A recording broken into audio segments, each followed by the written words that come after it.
She was kicked out of a ball in the snow, in front of hundreds, by the very man who had given her the ring. No apology. Not a glance. Only the laughter of the crowd and the hotel door slamming shut in her face on that freezing winter night. But that night, a black armored limousine stopped beside her piano, and the man inside wasn't there to rescue her. He came because he heard something the whole world had overlooked. Like in comment the name of the city you're viewing from. I want to know how far this story has come. The snow came down hard the night Seraphina Vale lost everything. Not the soft, cinematic kind that made the city look like a postcard. This was the brutal Blackthorn City kind. Wet, sideways, sharp enough against bare skin to feel like an insult. It had been falling since 4 in the afternoon, turning the streets around the Grand Bellamy Hotel into a gray slush that soaked through shoes and dragged at the hems of expensive gowns. By 7 o'clock, every taxi in a 6-block radius had been claimed by somebody with somewhere better to be. Seraphina had been playing for 3 hours. Her piano, a battered upright with 2 sticking keys and a painted-over serial number, sat beside the frozen fountain on Bellamy Plaza, 30 feet from the hotel's main entrance. She'd dragged it there herself that morning in a borrowed cart, paid the plaza attendant $40 she didn't have to let her set up, and spent 45 minutes tuning it in the cold until her fingers stopped cooperating. It was not a dignified setup. The velvet case open at her feet was half filled with coins and a few crumpled bills. A hand-lettered sign leaned against the piano leg, playing for the gala, requests welcome. Nobody had made a request in the last hour. She played anyway. Chopin first, the Ballade No. 1, which she'd memorized at age 9 in a community center in the east side of the city, where the heat worked maybe half the time. Then a jazz arrangement of something she'd half-composed in her apartment 2 winters ago when she couldn't afford oil for the radiator, and played with gloves on just to keep her hands moving. Then back to classical. Then something that had no name because she'd written it during a bad week and never titled it, only played it when the city felt like it was sitting on her chest. The hotel entrance blazed with light 50 yards away. Black SUVs and town cars circled the roundabout in a slow parade. Men in tuxedos. Women in gowns that cost more than Seraphina's monthly rent. Photography flashbulbs strobed through the falling snow in bursts of white. The Winter Prom Gala, the Grand Bellamy's annual fundraiser for the Blackthorn City Cultural Foundation, was already running at full capacity. She could hear the orchestra warming up inside when the doors opened, a brief warm slice of sound that the wind swallowed almost immediately. Damien was already in there. She knew that because his assistant had texted her at 6:15 to say his car had arrived. She knew it because she'd seen his face on the society column of the Blackthorn Courier that morning, flanked by 2 investors, grinning at the camera with that particular ease that only came from never having been told no. Mercer heir to headline Winter Gala, the caption read. Real estate dynasty celebrates record year. He had not texted her. He had not called. They had been engaged for 4 months. Seraphina kept playing. She told herself it was because the music was good tonight. The cold did something strange to piano sound in open air, stripped it down, made every note land a little heavier than intended. She told herself she wasn't watching the hotel entrance for his car. She told herself the $40 she'd spent on the plaza permit and the dress she'd bought secondhand for $32 at the consignment shop on Harlow Street, pale blue, T-length, slightly too large in the shoulders, had nothing to do with him. She told herself she was just a musician playing in the snow because that was what she did. It was what she'd always done. And the presence or absence of Damien Mercer in her life didn't change the fundamental fact that she was good at this, and the world owed her at least that much acknowledgement. She had been lying to herself for longer than 4 months. The truth was simpler and uglier. She had believed him. That was the whole embarrassing thing.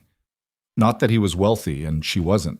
Not that his family had spent 3 generations building a real estate empire, while hers had spent the same time moving between rooming houses in 3 different cities. Not that he'd introduced her to his business colleagues as a musician friend for the first 6 weeks before he'd finally said the word girlfriend out loud. She had seen all of those things clearly. She had filed them away in the part of her brain that kept track of what things cost and decided to proceed anyway, because he had also sat beside her on this exact piano bench on a night in October and asked her to play something she'd written herself. And when she finished, he hadn't said it was beautiful or impressive or any of the things men said when they wanted to seem cultured. He had said, "I've never heard anything like that." And his voice had been quiet, like it surprised him. She had believed that voice. She had been wrong about the voice. The doors of the Grand Bellamy opened and the sound of the orchestra swelled briefly into the night air. And when Seraphina glanced up from the keys, she saw Damien standing at the top of the entrance stairs with a woman she didn't recognize. Tall, dark-haired, wearing a red dress that cost more than Seraphina's piano. His hand was at the small of the woman's back. His head was bent toward hers in the particular way that meant he was saying something only for her. The photographers surged forward. Flashbulbs ignited across the stairs like a small electrical storm. Seraphina's hand stopped moving. The silence was very loud. She wasn't sure how long she sat there, probably only a few seconds, but it felt geological. Then she picked up her hands and placed them back on the keys and resumed playing, because the alternative was standing up from the bench in her $32 dress in the snow in front of the Grand Bellamy Hotel, and she was not going to do that. She played louder, harder, something percussive that wasn't in any formal catalog, all left-hand weight and right-hand fury, the kind of playing that left bruises on the fingertips the next morning. She didn't hear the security guard approach. "Ma'am." He was large, built like a refrigerator in a dark overcoat, and he held an umbrella he wasn't using. "Mr. Mercer has asked that you clear the plaza." Seraphina looked up from the keys. "Excuse me?" "You're creating a disturbance near the hotel entrance." The man's face was professionally blank. "We need you to pack up and move on." "I have a permit." She said it automatically, already knowing it wouldn't matter. Mr. Mercer purchased the plaza reservation for the duration of the event. He said it like it was obvious, like of course wealth could simply override a permit she'd already bought, because that was how the world arranged itself. Money as gravity, pulling everything into alignment around it. "You'll need to vacate the area." Behind the security guard, she could see Damien still at the top of the stairs, and now he was looking directly at her. Not with guilt, not with apology, with the specific expression of a man dealing with minor property management, something to be handled, cleared, removed. His companion said something in his ear, and he turned away, already done with the problem. Seraphina closed the lid over the piano keys. She picked up the velvet case with its meager collection of coins and bills. She did not count the money. She did not look at Damien again. She pulled her coat, a wool peacoat with a button missing at the second hole, tighter across her chest and started walking, because the snow was getting worse and she was not going to cry in front of the Grand Bellamy Hotel if she could get far enough away first. She made it half a block. Then she stopped walking because she couldn't feel her hands anymore, and because the coin case was heavy in a stupid, humiliating way, and because somewhere in the last 5 minutes she had crossed the line from controlled to something that didn't have a clean name. She stood on the corner of Bellamy and 4th, with the snow coming sideways into her face, and breathed through her mouth until the pressure behind her eyes went somewhere she could manage. She had no cab money. She had $40 in permit money and whatever was in the velvet case and a phone whose battery was at 11%. She turned around. Not back toward the hotel. Never that. She turned back toward the piano because she'd left it standing beside the frozen fountain, and it weighed 400 pounds and belonged to a man named Arturo who ran a repair shop on Delancey Street and had lent it to her on the condition that she not let it get rained on, and she had technically kept that condition even if snow was a gray area. She would need to call Arturo. She would need to figure out how to get it back to the shop. She would need to do about 15 things in the next 2 hours that required resources she did not currently have. First, she would need to stop shaking. She was sitting on the frozen piano bench, her hands pressed flat against the closed lid, her eyes fixed on the hotel entrance 200 feet away, when she heard it. Tires on wet pavement, moving too slowly for the street, the deliberate pace of a vehicle that was looking for something rather than going somewhere. She didn't turn around. She heard the engine idle, heard a door open and close, heard footsteps on the brick plaza that were unhurried and absolutely certain of themselves. "You stopped playing." The voice was male, low, with the particular flatness of a man who had long ago stopped needing to project authority because authority had simply reorganized itself around him. Not loud, not theatrical, just present, the way walls were present. Seraphina turned around. The man standing 10 feet from her piano was somewhere north of 40. Though it was difficult to be precise, there was something about the quality of his stillness that made age feel like an irrelevant coordinate. He wore a dark overcoat over what appeared to be a custom suit, no tie, collar open against the cold in the way of someone who either didn't feel temperature or had decided it wasn't worth acknowledging. Behind him, idling at the curb, was a black armored limousine that occupied approximately the length of two normal vehicles. Two men stood near it with the careful neutrality of people paid to be invisible until they weren't. He was not what she would have called handsome. His face was too angular, too still, cheekbones too sharp, jaw too defined, like something that had been cut rather than grown. But there was a quality of attention in the way he looked at her that was difficult to dismiss. He was watching her with the same absolute focus she gave music she didn't yet understand. "I was asked to leave," Seraphina said. "I know." He glanced at the hotel entrance, then back at her. His expression didn't change. "I was watching from the car. Then you saw the whole humiliating thing. I heard you play for 2 hours before that." He said it without inflection. "The Chopin at the beginning, the jazz arrangement, the second piece, the thing with no name." Something cold moved through her that had nothing to do with the snow. "You were parked there for 2 hours?" "I came for the gala. I didn't go in." He looked at the piano. "You play like someone who hasn't decided yet whether to forgive the instrument or herself." Seraphina stared at him. "That's either a very perceptive thing to say," she said, "or the strangest pickup line I've ever heard." The corner of his mouth moved. It was not quite a smile. "Neither." He reached into his coat and produced a card, placed it on the piano lid without moving closer to her. "My name is Lucien Moretti. I own several properties in the Arts District, including the old Avalon Theater on Commerce Street. It's been closed for 11 years, He paused. "I've been looking for someone to tell me what to do with it." She looked at the card. She did not pick it up. "I don't know you," she said. "No." "You're offering me what exactly? A job?" "A conversation." He said it simply, without sales pressure. "Tomorrow, wherever you choose." She looked at the card again. Then she looked at the limousine at the curb. Then she looked at the hotel entrance, where the photography light was still strobing in the snow, where Damien was presumably still inside telling investors about his record year, where the life she had spent 4 months believing in was presumably still spinning on without her, like a machine that had briefly jammed and cleared itself. "Lucien Moretti," she said. Something shifted in the air when she said it, a quality she couldn't name, the way certain chords changed the pressure in a room. His expression remained unchanged. "Yes. I've heard that name. Most people have." She picked up the card. It was heavier than it should have been for a piece of paper. Substantial, matte black, with his name and a phone number in small white type. No title, no company name, no explanation of who he was or what he did, because none of that was apparently necessary. "I need help moving this piano," she said. He looked at the piano. He looked at her. He made a small gesture toward the men at the limousine, and before she'd finished exhaling, one of them was already on the phone. "Someone will come for it," he said. "You should get out of the cold." "I'm fine." "You're not." He said it without judgment. "Your hands are shaking, and it's not from the temperature." Seraphina looked down at her hands, still pressed flat on the closed piano lid. He was right. The shaking was finer now, almost invisible, but it was there. The particular tremor that came after the adrenaline finished and the body started processing what had actually just happened.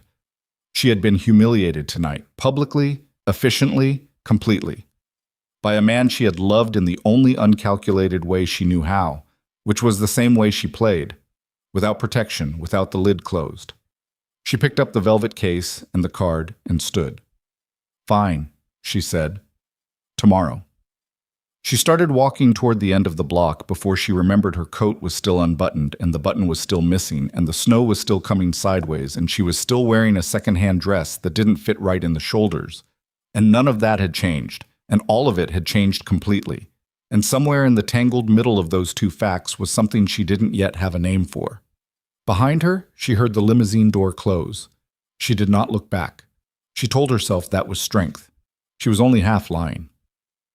The morning after this gala, Blackthorn City came back to itself the way it always did after a snow day, loud, functional, aggressively indifferent to anything that had happened the night before.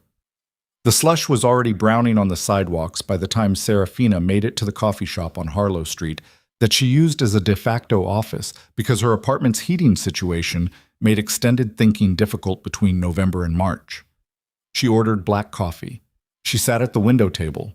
She put Lucien Moretti's card on the table and looked at it. She had not slept. She had spent the first part of the night going through the mechanics of it, replaying the security guard, replaying Damien's face in profile, replaying the sound of the hotel door closing behind the red dress. She had done this the way she sometimes attacked a difficult passage in music, returning to the hard measure over and over until the mechanics were clear, until she understood where the difficulty actually lived. The difficulty she'd concluded somewhere around 3 in the morning was not that Damien had done something unexpected. The difficulty was that she had needed so badly to believe he wouldn't that she'd rewritten his character in her head and then been surprised when the original showed through. That was the mistake. Not trusting him, trusting her version of him. She had done that before, with people and with music both.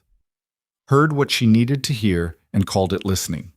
It was her specific flaw, the one she kept finding new shapes for. After that, she'd slept badly for 3 hours and woken up thinking about the card. She knew who Lucien Moretti was. Everyone in Blackthorn City who paid any attention to the city's structural reality knew who Lucien Moretti was, even if they didn't say it at dinner parties. He was, depending on who you talked to, the most successful private investment banker on the Eastern Seaboard, a philanthropist with particular interest in urban renewal, a man who had attended Columbia Law School and left after 1 semester for reasons no official record explained, the head of a criminal organization whose operational reach extended from the city's waterfront to its city council chambers to 3 senators whose names appeared in no newspaper but circulated in very specific conversations. He was 43 years old. He had never been charged with anything. He was, in the specific vocabulary of Blackthorn City's street-level understanding, untouchable. He had also sat in a limousine for 2 hours in a snowstorm and listened to her play. Seraphina drank her coffee. She thought about the Avalon Theater. She had walked past it maybe 100 times on her way to and from gigs in the Arts District, a massive Beaux-Arts building from the 1920s, 6 stories of ornate stonework going gray with neglect, its marquee letters long since removed and the entrance sealed with plywood and municipal notices.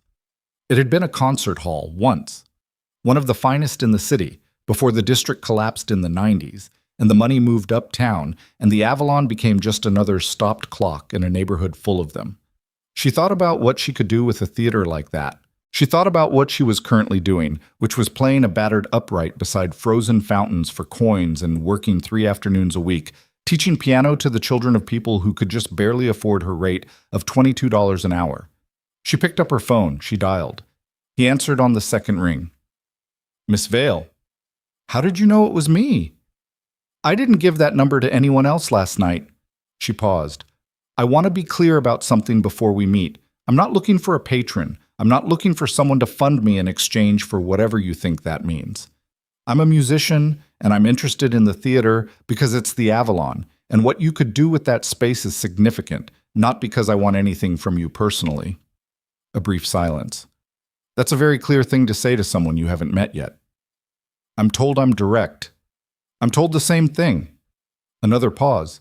She could hear faintly the sound of a city through his window, traffic, wind, the distant percussion of something being built. "The coffee shop on Harlow Street. I know it. 30 minutes. He hung up before she could react to the fact that he knew where she was. She sat for a moment with the dead phone in her hand. Then she picked up her coffee cup and finished it, and looked out the window at the gray morning street and thought, "This is either the smartest thing you've ever done or the stupidest, and the maddening part is that you won't know which for a long time." He arrived in 28 minutes. No limousine this time.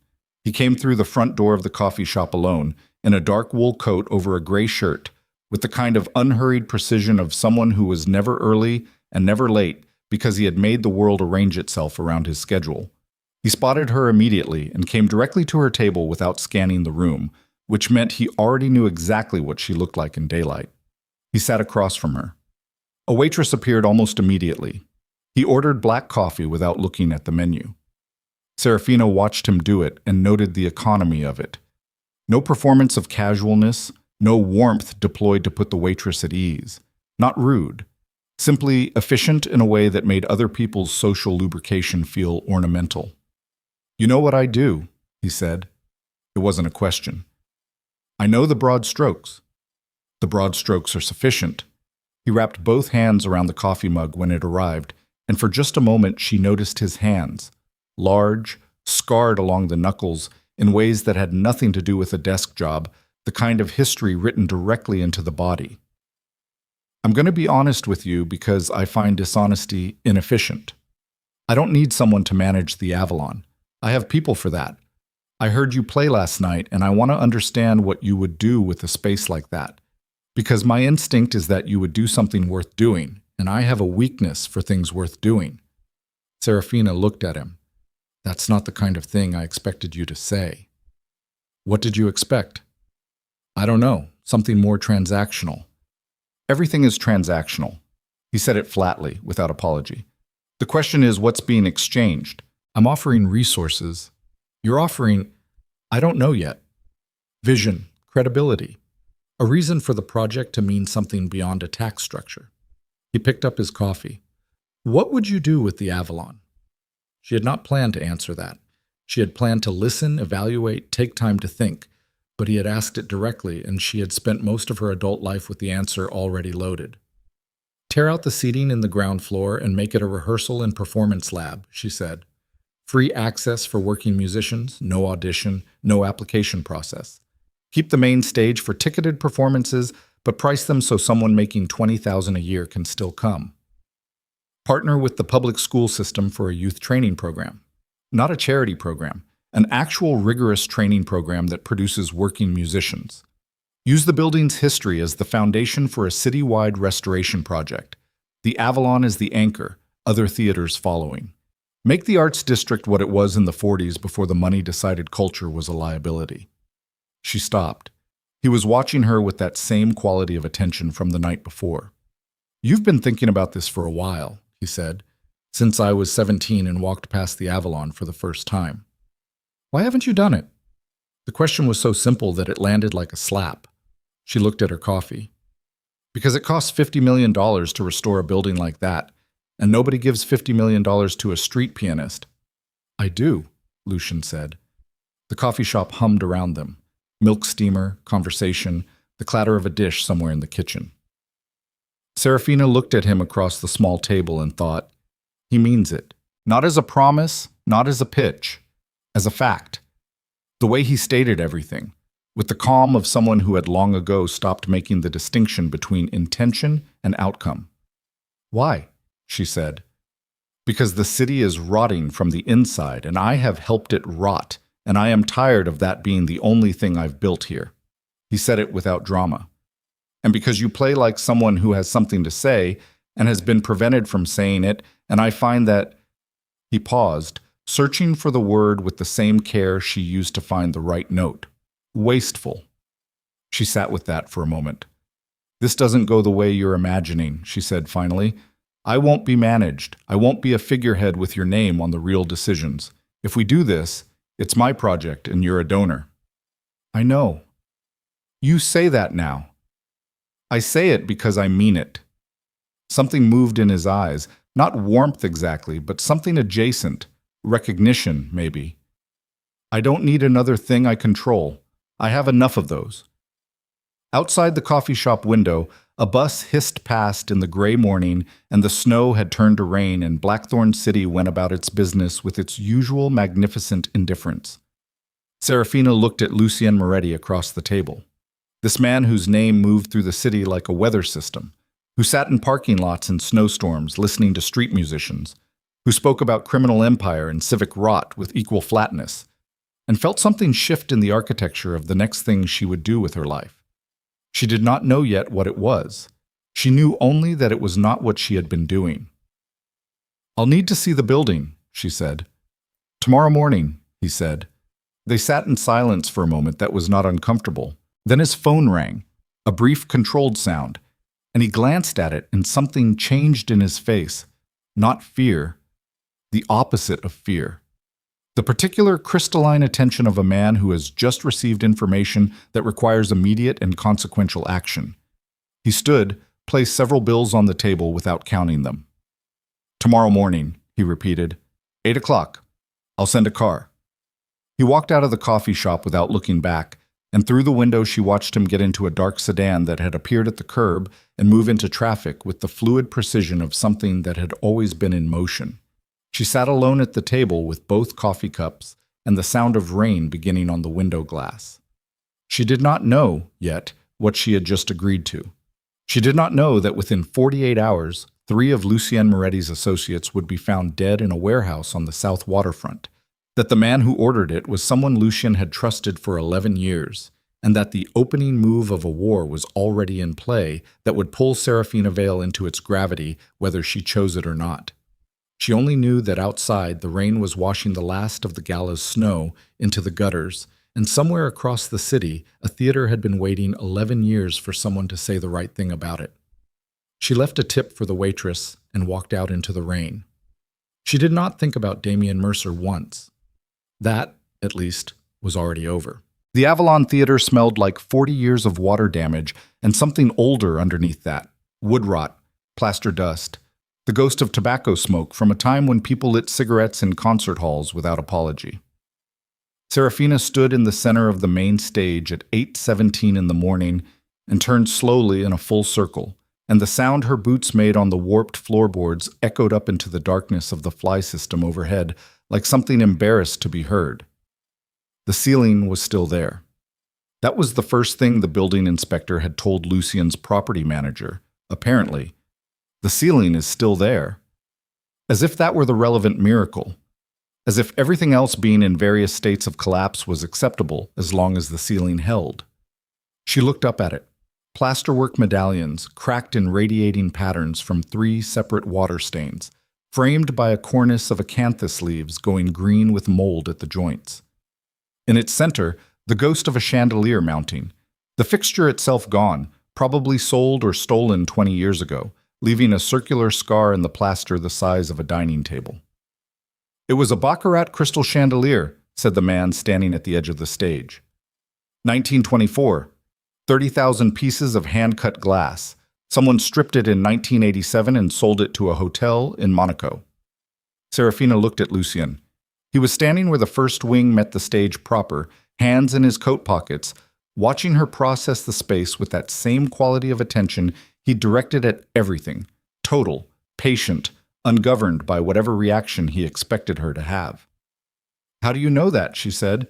"Because I spent 2 years tracking it down." He paused. "It's in a hotel lobby in Monaco. I've been considering what to do about that." She looked at him. "You want to buy it back?" "I want to put it back where it belongs." She turned away before the expression on her face became something he could read. The stage ran 60 feet across and 45 deep, enormous by modern standards, built in an era when spectacle required physical room. The proscenium arch was intact, its gilded edges flaking but structurally sound according to the report she'd been handed in the car.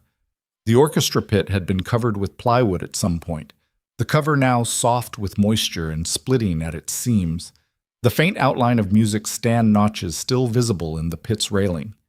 She walked to the edge of the stage and looked out into the house. 1,200 seats, the report said. All of them still there, dark wood and threadbare velvet in a deep burgundy that had faded to something closer to dried blood. 3 tiers of balconies curved around the horseshoe of the house, their railings intact, their faces decorated with carved panels of figures she couldn't identify in the low light coming through the boarded windows. The aisle carpet had been removed at some point and not replaced, exposing a concrete floor going pale with efflorescence. But the bones of the place were something else entirely. "The acoustics," she said. "The acoustics are why I haven't touched the interior." Lucien moved to stand beside her at the edge of the stage. Not close, a professional distance, the kind that communicated no assumption. The original architect designed the ceiling geometry specifically for unamplified orchestral sound. There are maybe 4 halls in the country with equivalent acoustic properties. Carnegie is one. Yes. She looked at the ceiling again. The cracked plasterwork, the mold at the cornices, the absent chandelier. How long would restoration take? 18 months if we start immediately and don't hit structural surprises. 24 if we do. Budget. $63 million for full restoration to original specifications plus systems modernization. I've had 3 firms price it. She did the math without meaning to, automatically, the way she always calculated distances between where she was and where things cost. $63 million. The number sat in the dusty air of the stage like a physical object. And you're prepared to spend that, she said. I already authorized the first tranche last week. She turned to look at him. Before you talk to me. I was going to restore it regardless. He said it simply.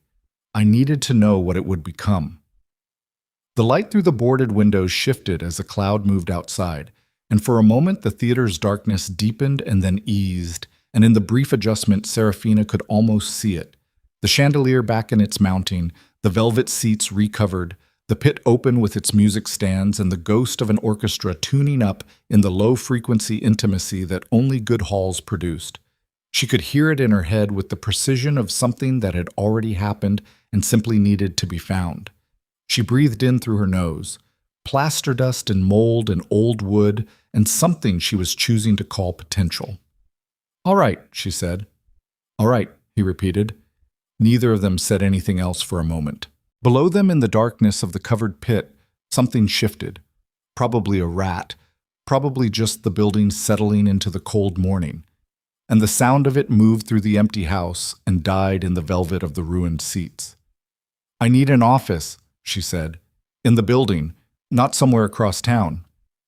3rd floor, the old artistic director's suite. It's structurally intact and I've had it cleared. I need full authority over programming and hiring, no approval chain. You have it. If you ever attempt to use this theater or my name in connection with your other business activities, I walk. No conversation. I walk. A beat. His jaw tightened. Oh, fractional. Almost invisible. But there. Understood. I'm not saying that to be dramatic.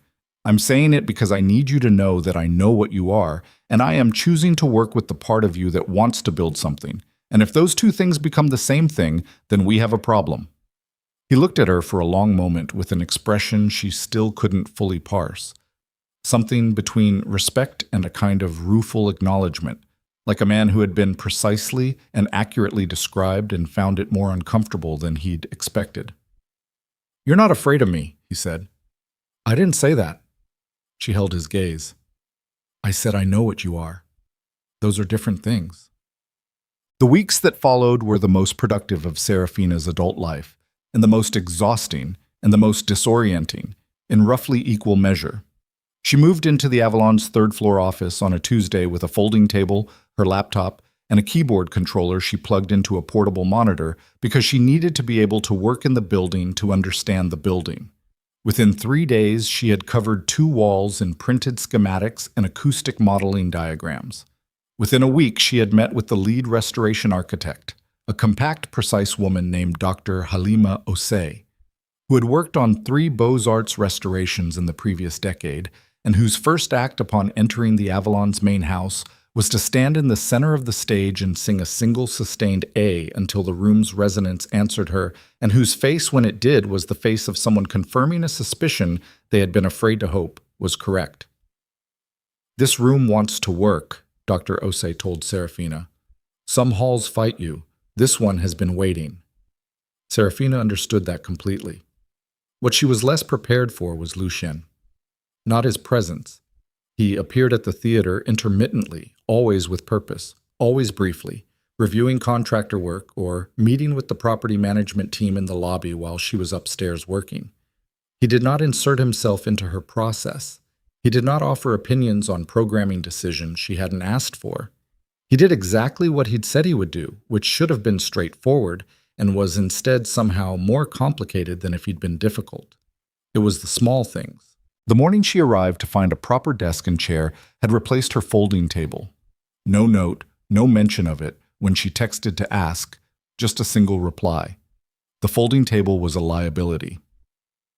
The afternoon, a messenger arrived with a folder containing the contact information for 8 conductors, 4 currently working, 4 recently retired, each of whom had specific connections to the Avalon's history, none of whom Seraphina had mentioned by name, which meant he had researched what she would need before she'd identified it herself. The evening she was working late in the building alone and heard footsteps on the stairs and came out of her office ready for a problem, only to find Lucien at the 3rd floor landing with 2 containers of food from the Vietnamese place on Commerce Street. "You haven't eaten," he said. "How do you know that?" He handed her the food without answering. She ate at her desk while he stood at the window and looked at the street below, and they talked about the theater and didn't talk about anything else. And when he left an hour later, she sat for a while with the empty container and thought about the geography of what was happening and what it was reasonable to call it. She called it a working relationship. She was rigorous about this. The working relationship had a tension in it that she was also rigorous about not examining, because she had just finished dismantling one set of lies she'd told herself about a man, and she was not prepared to begin constructing new ones. Whatever Lucien Moretti was, and she was under no illusions about the breadth of that question, he was not safe, and the parts of her that responded to the quality of his attention were the same parts that had believed Damien's quiet voice in October, and that was a data point worth respecting. She worked. She slept badly. She called Dr. Osei at 7 in the morning with questions about load-bearing calculations, and called the conductors on Lucien's list and had 3 conversations that made her hands shake with the good kind of adrenaline, and began drafting the programming framework for what the Avalon's first 3 years could look like. She did not think about Damien. She thought about Damien one Thursday morning in March when she was buying coffee and saw his face on the front page of the Blackthorn Courier. Mercer Group under federal scrutiny, the headline read. Sources allege offshore irregularities. The photograph was from a recent event.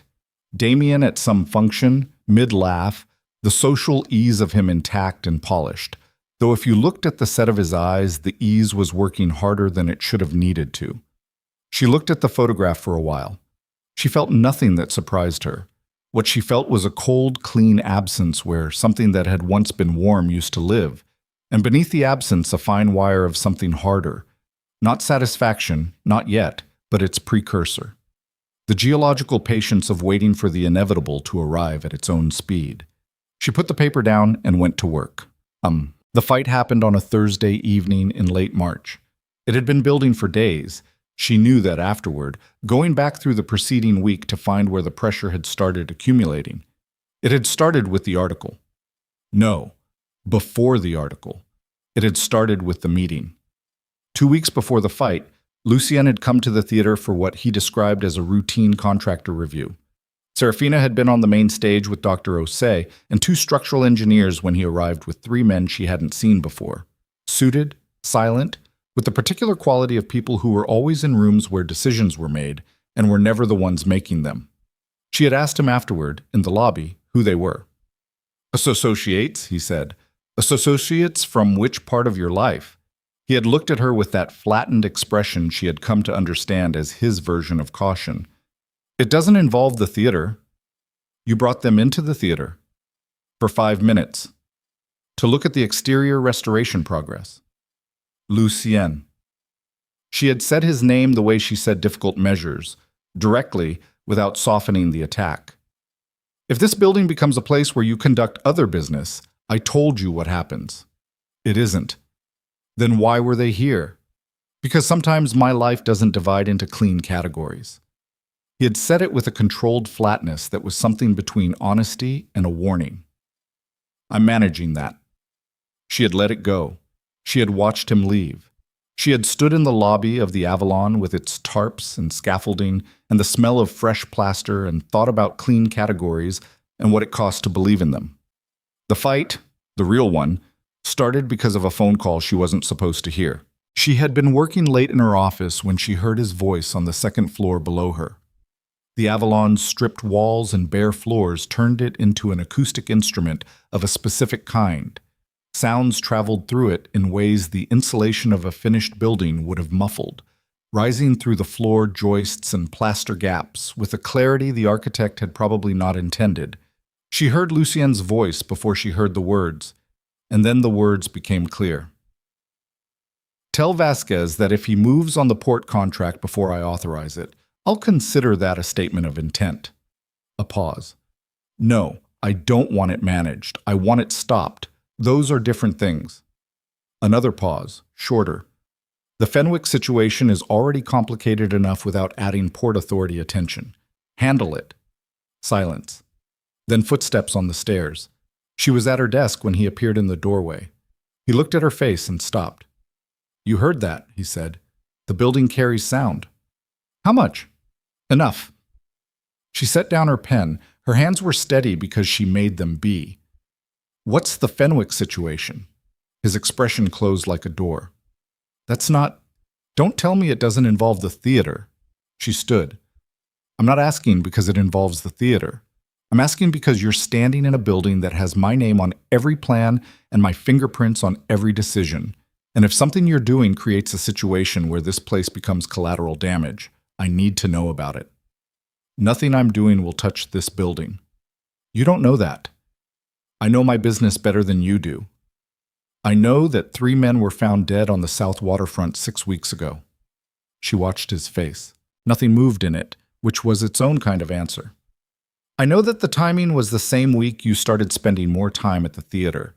I know that the federal investigation into the Mercer Group is drawing attention to a lot of financial arrangements in this city, and that your name moves through some of those arrangements even when it doesn't appear directly. He was quiet for a moment that was not comfortable. You've been researching me, he said. I've been paying attention. There's a difference. Seraphina. He moved into the office, not toward her, just into the room, as if he needed to be contained by walls to have this conversation. What I'm managing outside this building is what keeps this building funded and protected. Those two things are connected. I'm not going to pretend they're not, because you're right that pretending would be a lie. But the work you're doing here... He stopped. Something in his face shifted into territory she hadn't seen before. Not vulnerability exactly, but its structural neighbor, the acknowledgement of something that mattered. This is separate.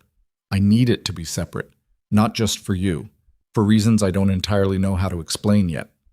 She looked at him across the office, the desk between them covered in acoustic diagrams and programming notes, the window behind him showing the dark street and the lights of the city beyond, the building around them full of the particular silence of a space being transformed.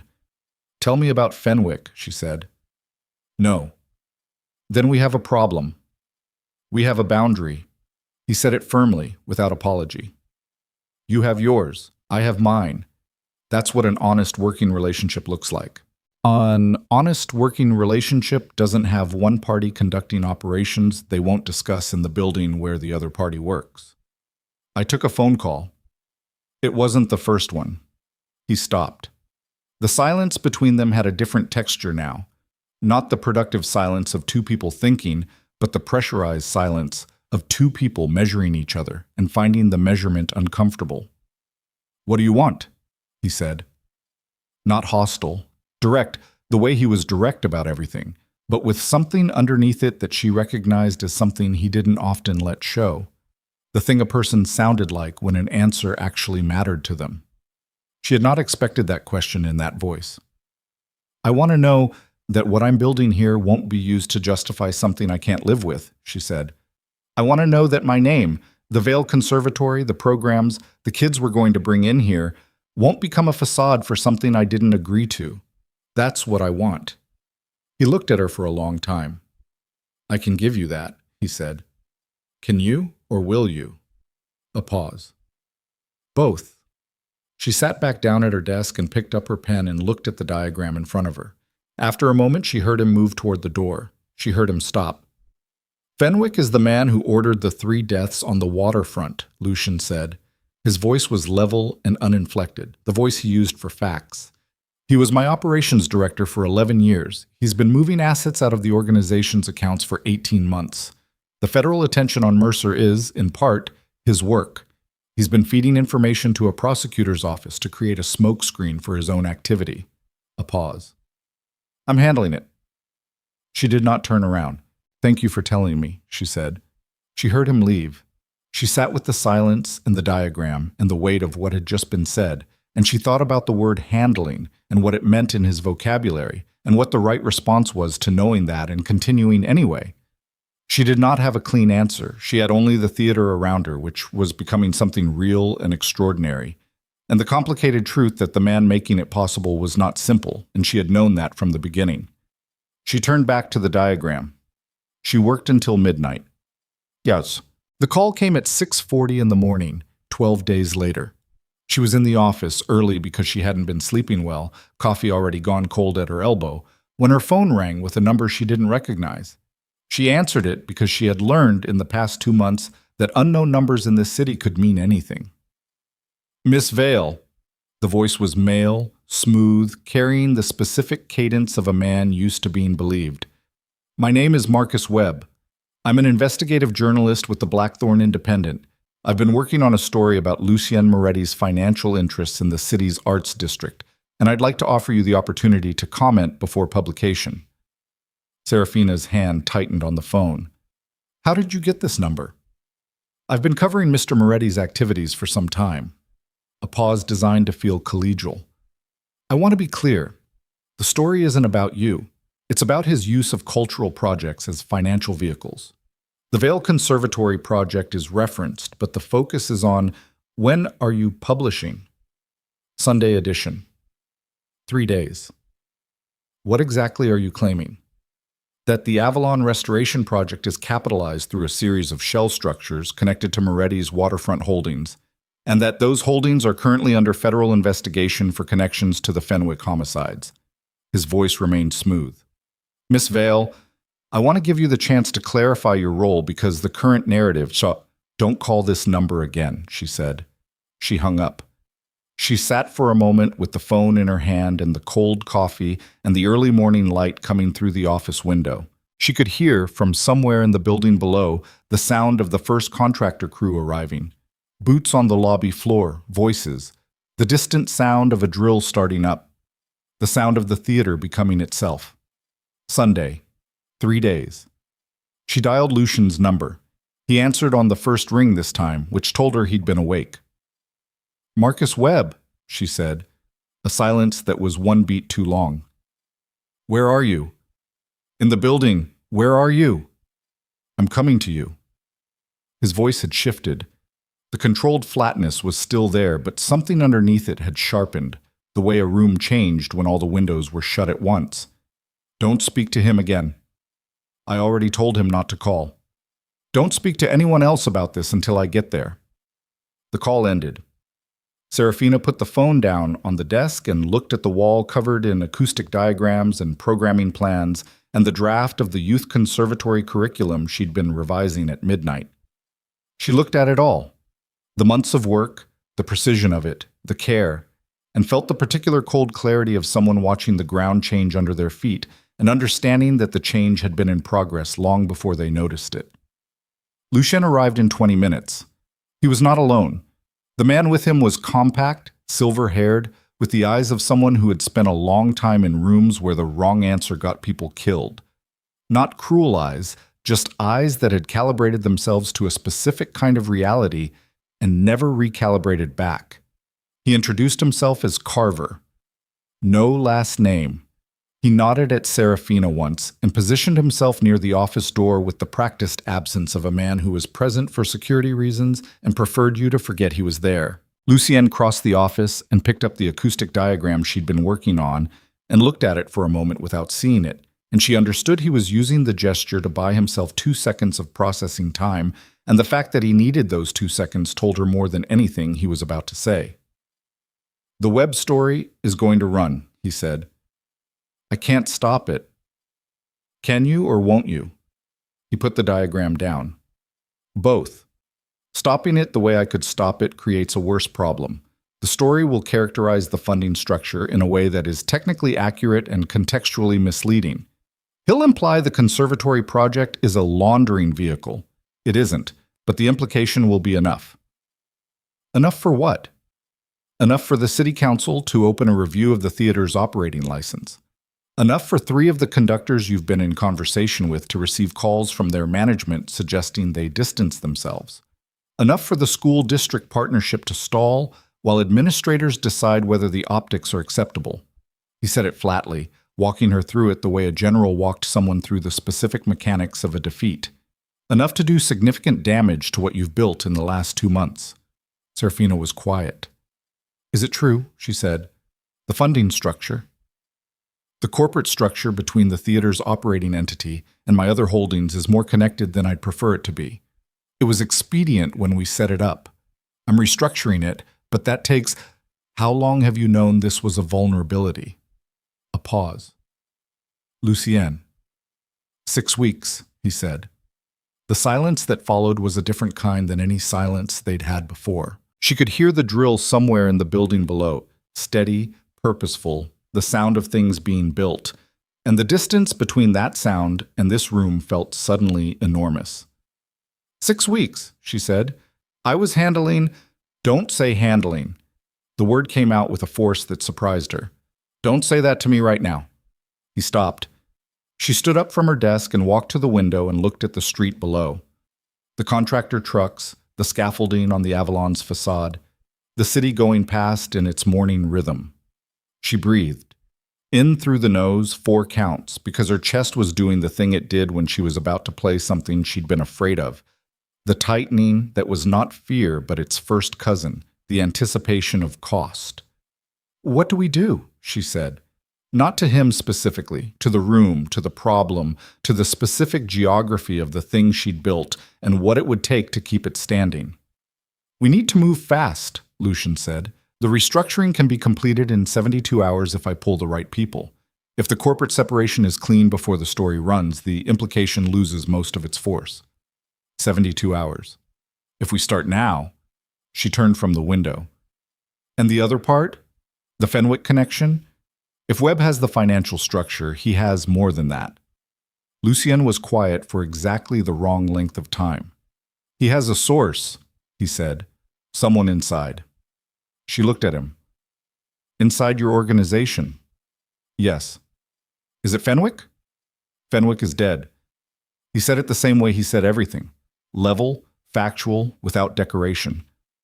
He was found yesterday morning in a car in the warehouse district. The investigation into the waterfront homicides is now going to expand. He met her eyes. The person feeding Webb is someone else. Someone who is using the story about the conservatory specifically to create maximum damage to me at a moment when I'm already exposed. The morning light came through the window and fell across the acoustic diagrams on her wall, and Seraphina stood in it and looked at the man across the room. This man who had offered her a theater and a reason and $63 million, and who was standing in her office with a dead associate and a leak she didn't yet understand, and a journalist with a Sunday deadline. And she felt the future pivot on something she hadn't chosen but was going to have to choose now. Who is it? She said. Lucian looked at her for a long moment. That's what I haven't told you yet, he said.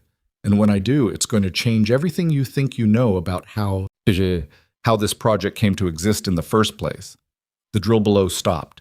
In the sudden silence, Seraphina could hear her own breathing and the distant sound of a truck moving on Commerce Street and the specific quality of a room in which something was about to be said that could not be unsaid. She looked at Lucienne across the office, across the desk covered in her work, across the months of it, and she understood from the set of his jaw and the particular stillness that had come over him that whatever came next was going to cost both of them something they hadn't budgeted for. Say it, she said. Lucian looked at Carver. Carver moved away from the door without being asked and pulled it closed behind him. His footsteps descended the stairs, and then there was nothing. Just the two of them, and the morning light, and the building settling around them in its slow, expensive transformation. Lucian reached into his coat and placed a photograph on her desk. She looked at it. It was a surveillance photograph, grainy, taken from distance, the timestamp in the lower corner reading 3 weeks earlier. 2 men at a table in what appeared to be a restaurant. One of them she didn't recognize, mid-50s, heavy-set, with the particular bearing of a man who had spent a long time in institutions and emerged from them shaped by the experience. The other man was someone she recognized immediately, despite the angle, despite the distance, despite the months since she'd last seen his face above anything other than a newspaper headline. Damian Mercer.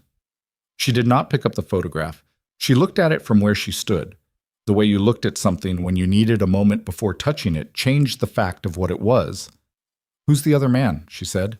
"His name is Peter Holt." Lucian's voice was level. He spent 11 years as a financial crimes prosecutor in the Eastern District before he left to consult privately. He is currently the primary source for Marcus Webb's investigation. A pause. He is also the person who has been structuring the evidence package that the prosecutor's office is building against my organization. That's not what you're telling me. No. Lucien pulled out the chair across from her desk and sat, which was the first time she had seen him sit in this office. And the fact of it, his deliberate descent into the chair, his elbows on his knees, his hands loosely clasped, communicated more than the posture itself. He was preparing to absorb something. Peter Holt introduced himself to Damian Mercer 14 months ago.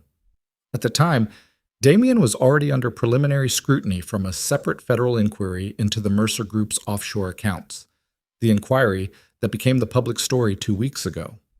Holt offered him a path through it. Seraphina waited. The path required Damian to provide documented evidence connecting my organization to the waterfront operations, to the shell structures that finance several of my legitimate projects, and to Fenwick's activities. Lucien looked at his hands. In exchange, the federal scrutiny of the Mercer Group would be managed, not eliminated, but shaped, redirected. Damian would take a reduced exposure. His family name would survive. The morning light moved incrementally across the floor between them. Damian has been building that evidence package for 14 months, Seraphina said. It was not a question. She was only saying it aloud to hear whether it sounded as precise and terrible as it felt. Yes. And the Avalon? She stopped. She picked up the photograph after all, held it by its edge, looked at it. Tell me the Avalon is not part of it. Lucien was quiet for 1 second. 2. Seraphina. Tell me. The timing of my approach to you. He stopped and restarted, which was the first time she had heard him need to do that. My interest in the Avalon predates any of this. That's true, and I need you to hold on to that. But Peter Holt identified your engagement to Damian Mercer 8 months ago. He identified the break as a potential leverage point. He met her eyes. Damian's original plan was to approach you himself, to use a reconciliation or the appearance of one to place you in proximity to my organization. He had been told by Holt that I had heard you play at the Grand Bellamy that night. The photograph in her hand weighed nothing and felt like iron. Damian was going to use me, she said. He didn't get the chance to try. Something in Lucien's voice shifted, a tightening, controlled but present. Because I moved first. I approached you before he could. At the time, I didn't know about Holt. I didn't know about the evidence package. I moved first because... He stopped again. Because I heard you play. And I wanted to offer you the theater. That part is exactly what I said it was. She put the photograph down on the desk. She turned to the window. Outside, the contractor trucks, the scaffolding, the city in its morning motion. All of it continuing with its massive indifference, the way it always did. The way it had continued the night she'd stood in the snow outside the Grand Bellamy while Damian looked at her like a property matter. Her throat was tight in a way she wouldn't allow to become anything visible. So Damian lost access to me as a vector when you hired me, she said, which made me useless to his plan. Yes, but now I'm something else. She turned back from the window. Now I'm the public face of your most visible, legitimate project, which means that whatever Marcus Webb publishes about the conservatory funding structure damages your credibility and mine simultaneously, and the most efficient way to maximize that damage is to make sure it appears that you used me rather than offered me a genuine opportunity. Yes. Which is what Holt is building. She stood at the window for another moment. The tightness in her throat moved down into her chest and became something colder and more functional. The body's conversion of pain into operational clarity, the same process that happened when she sat down to play something that had beaten her before and decided it wouldn't beat her again. Damien knew about the conservatory, she said. He knew the specific structure. He knew which conductors I'd contacted, which school district administrators I'd approached. She was building it as she said it, the way she built a composition, finding the through line, the structural logic. That's not public information. Some of it isn't documented anywhere except in conversations I had in this building. The room was very quiet. She turned and looked at Lucien. "This building is surveilled," she said. Lucien stood up. He crossed to the wall beside her office door, ran his hand along the baseboard with a deliberate economy of motion, crouched, pressed his fingers into the junction between the wall and the floor molding. He stood up with something small and flat between his fingers, a device the size of a thumbnail, matte black, unremarkable. He placed it on her desk. Seraphina looked at it. "How long?" she said. "I don't know yet." "Carver." The name came out of her flat and precise. "Carver found it this morning, 20 minutes before I arrived." Lucien's voice was measured, but something underneath it had an edge now that she'd never heard before. Controlled fury, the kind that came from betrayal that had been close. "There are 2 more. One in the lobby, one in the main contractor's office on the ground floor." "Who placed them?" Not a question. She already knew the shape of the answer. She just needed to hear him say it. "Someone with access to the building during the restoration work," Lucien said. "Someone who had reason to be here without raising questions. Someone who knew the acoustic properties of the 3rd floor meant that conversations in this office carried." He picked up the device from the desk and held it. "The contractor crews are all vetted. The architect's team is vetted. The only personnel with unrestricted access to the building in the last 2 months who came from outside my vetting process were mine," Seraphina said. The word fell into the room and stayed there. She had brought in 3 people on her own authority, using the hiring autonomy Lucien had given her. Dr. Osei, whose credentials she had personally verified and whose integrity she would have defended with her professional life. A young archivist named James Cho, who had been digitizing the Avalon's historical records. And a production consultant named Diane Marsh, whom she'd known casually for 4 years, whom she'd met through the music community, whom she'd trusted because familiarity was its own credential when you were moving fast and building something you believed in. Diane Marsh, who had been present for every contractor walkthrough, who had attended 2 of the meetings with the school district administrators, who had been alone in the building on 3 separate evenings when Seraphina was meeting with conductors across town. She sat down, not from weakness, from the specific physical necessity of the body when the mind was processing a recalibration of this magnitude, the need for ground, for the solidity of the chair under her, the desk edge under her hands. "Diane," she said. Lucien said nothing. "How long have you known it was her?" "I suspected as of this morning. I confirmed it 20 minutes ago." His voice was careful. "Carver ran her background. Her connection to Peter Holt goes back 6 years. They worked adjacent cases when she was consulting for a firm that handled financial defense work. She was placed in your professional circle 18 months ago, before you and Damien separated. She was positioned to be useful regardless of which direction the relationship went." Seraphina looked at the device on the desk. She thought about the 4 years she'd known Diane, coffee after gigs, complaints about the music industry, the easy shorthand of 2 women who navigated the same professional world, the advice Diane had given her during the bad weeks of her relationship with Damien, the way Diane had known, somehow, to mention the Avalon Theater casually during a conversation about the Arts District 3 months before Lucien had approached her at the fountain. She thought about that. "She pointed me toward the Avalon," Seraphina said. "What?" "Last fall. We were talking about the Arts District, and she mentioned the Avalon specifically. She said it was a shame no one had done anything with it." She heard her own voice as if from a slight distance. Level, reporting. The voice she used when the emotion was too large to do anything useful, so she filed it for later. "I thought it was just conversation. I already knew the building, but it stayed with me. It was in my head when you mentioned it at the fountain." The silence had weight. "She may have been laying groundwork," Lucien said, "creating conditions." "For what?" For you to be credible when approached. For your connection to the project to feel organic. He said it carefully, reluctantly, the way you said things that required the other person to absorb pain you couldn't spare them from. If it looked like you had already been interested in the Avalon independently, your involvement would appear less like recruitment. Seraphina pressed the heels of her hands against the edge of the desk. 4 years.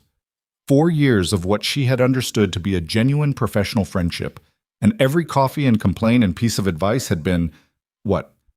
Surveillance, investment, the long game cultivation of a person who might become useful? She breathed. Where is she now? She said. She came in at 7 this morning. She's in the lobby talking to one of the contractor leads. Seraphina stood up. No. Lucien said it immediately, moving to put himself between her and the door. Not physically blocking, but the intention of it was clear. Not like this. Not right now. Get out of my way. Seraphina. His voice dropped, not softer, denser. If you confront her now, she calls Holt within the hour, and the story runs tomorrow instead of Sunday. We lose the 72 hours we need for the restructuring, everything you've built here, the programming, the school partnerships, the conductors who've committed. It all goes into question before we have a chance to stabilize it. She stopped. Her hand was 6 inches from the door handle. She could feel her own pulse in her fingertips, the particular high frequency of adrenaline that she usually only felt before a performance. Not fear, but the body's preparation for something that required everything. Then what? She said. We let her keep working. For 48 hours, we let her believe the surveillance is still operational. He paused. And we use those 48 hours to finish the restructuring and prepare a response to the web story that preempts the framing before it can land. She turned to face him. You want me to spend 2 days working alongside someone who has been feeding my conversations to the man who humiliated me in public and then tried to use me as a tool in a federal investigation? Yes. The words sat between them stark and unvarnished. That's what I'm asking, he said. I know what I'm asking. She looked at him for a long time. She was looking for the thing that would make this simple. The tell, the calculation, the moment where she could locate his self-interest clearly enough to dismiss his request as being about him rather than the theater. She didn't find it. What she found instead was something that was harder to dismiss. A man who understood exactly what he was asking and was asking it anyway, and had the specific decency not to dress it up. 48 hours, she said. 48 hours. She opened the door and walked down the stairs. She did not know how she descended those stairs and walked into the lobby and said good morning to Diane Marsh with a voice that contained nothing it shouldn't. She did not know what she looked like doing it. She knew only that she did it, and that Diane's face showed nothing.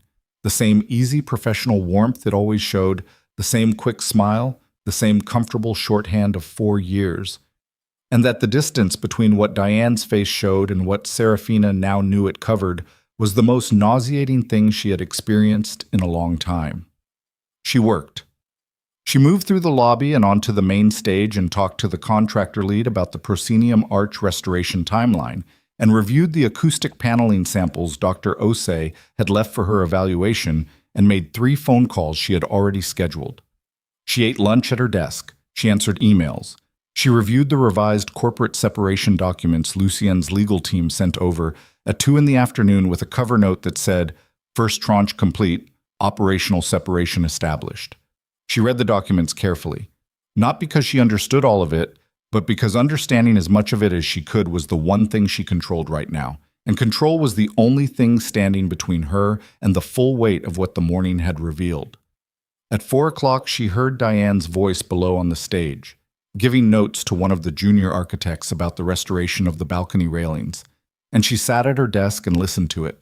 The familiar cadence, the professional confidence, the person she had trusted. And she thought about all the conversations this building had transmitted upward through its bare floors and walls. Everything she and Lucien had said in this room. Everything she had said alone on phone calls, working through the program plans, talking herself through the hard problems the way she did. Out loud, in fragments, the way a musician talked to a score that wasn't cooperating. All of it received, all of it transmitted. She thought about what Lucien had said. She was positioned to be useful, regardless of which direction the relationship went. The clinical architecture of it. The way a person could be mapped in advance, their connections and vulnerabilities and professional ambitions laid out like an acoustic diagram, the resonant frequencies identified, the best points for intervention marked. She thought about Damien, not with the cold absence she'd grown accustomed to over the past months, with something sharper, the specific, belated fury of understanding that even the humiliation at the Grand Bellamy had been, in some sense, managed, that his departure from her life might have been as calculated as his entry into it, that the man who had called her a temporary mistake before reporters might have done so in the knowledge that the specific wound of it would make her readable, visible, emotionally legible, a woman whose response to public humiliation could be anticipated and used. She closed her laptop. She walked to the window. Outside, the late afternoon light had gone gold across the scaffolding on the Avalon's facade, the kind of light that made construction look like something being revealed rather than built. A group of school children passed on the sidewalk below, led by two teachers, and one of the children stopped to look up at the building's ornamented stonework, and the teacher caught her hand and pulled her along, and the child twisted back for one more look before the group rounded the corner. Seraphina watched this and felt something shift in her chest. Not comfort, nothing that clean, but a recalibration of scale. The things that had been done to her in the preceding months were real, and they were going to require a reckoning. But the thing she was building was also real, and it was larger than the damage, and the gap between those two measurements was where she was going to have to live for the next 48 hours. She turned from the window. She went back to work. The call from Marcus Webb came at 7:15 the following morning. She was on the stage when her phone rang, standing in the orchestra pit with Dr. Osei reviewing the railing restoration, and she looked at the number and excused herself and walked to the edge of the pit and answered it. "Miss Vale, Marcus Webb. I want to give you one final opportunity. Mr. Webb?" She kept her voice professional, clean. "I'm going to send you a document this morning that I'd encourage you to read before publication. It outlines the current corporate structure of the Avalon Restoration Project and its complete separation from any other financial holdings. If you publish without reading it, you'll be publishing a story that was accurate 36 hours ago and is no longer accurate now. And your editor will want to know why you didn't request updated documentation before going to press." A pause. "Miss Vale, the story isn't only about the financial structure. I know what the story is." She kept her voice level. "I know where it came from, and I know what it's designed to do. Send me your email address, and I'll have the documentation to you within the hour." She hung up. She stood in the orchestra pit for a moment with the phone in her hand and looked up at the proscenium arch above her, the gilt work catching the morning light through the newly unboarded windows, the plaster figures of the cornice watching the empty house with their eroded expressions. She thought about Lucien saying, "This room wants to work." She thought about Dr. Osei singing that single sustained A and the room answering. She thought about what it was going to cost to get from here to the place where the chandelier was back in its mounting and the velvet seats were reupholstered, and a child from the east side of the city was sitting in the front row hearing something that would reorganize her interior life. Whatever it cost, she was going to pay it. The confrontation with Diane happened not 48 hours later as planned, but 31 hours later, because the building gave it away. Seraphina had been working in the office at 11 at night when she heard it. Not a sound exactly, but the absence of a sound that should have been there. The device on the south wall of the lobby, which Carver had been monitoring remotely, had gone dark. Not malfunctioned, powered down deliberately. Diane knew. Seraphina was already on the stairs when her phone lit up with Lucian's name. "She's in the building," he said. "I know. Carver is 3 minutes out." "I don't need 3 minutes." She found Diane in the main house, standing in the center aisle between the ruined seats, her phone in her hand, the thin beam of its flashlight moving across the covered orchestra pit. She turned when she heard Seraphina on the stairs at the back of the house, and the expression on her face in the upward light of the phone was something Seraphina would not soon forget. Not guilt, not fear, but the specific exhausted relief of someone who had been performing for a long time and was finished with the performance. "You found the device," Diane said. "Yesterday morning." Diane closed her eyes for a moment, opened them. How much does he know? Everything. Seraphina walked down the aisle toward her, slowly, the way you moved in a space where the floor was uneven and you needed to see where you were placing your feet. Holt, the evidence package, Damien. She stopped 10 feet away. 4 years, Diane. Diane was quiet. 4 years, Seraphina said again, and this time the control in her voice was not complete. There was something in it, rough and raw, the sound of someone who had been precise all day and had run out of precision. Say something, don't just stand there. What do you want me to say? I want you to tell me there was a version of it that was real, even a small one. Diane looked at her for a long moment in the thin light of the phone, in the ruined house of the theater, surrounded by the burgundy dark of the faded velvet seats and the damaged grandeur of the plasterwork overhead. The first year was real, she said, before Holt approached me. She said it quietly, without drama. After that, I didn't know how to stop. The words landed without comfort. Truth rarely arrived with comfort attached. You're going to call Holt right now and tell him the operation is compromised, Seraphina said.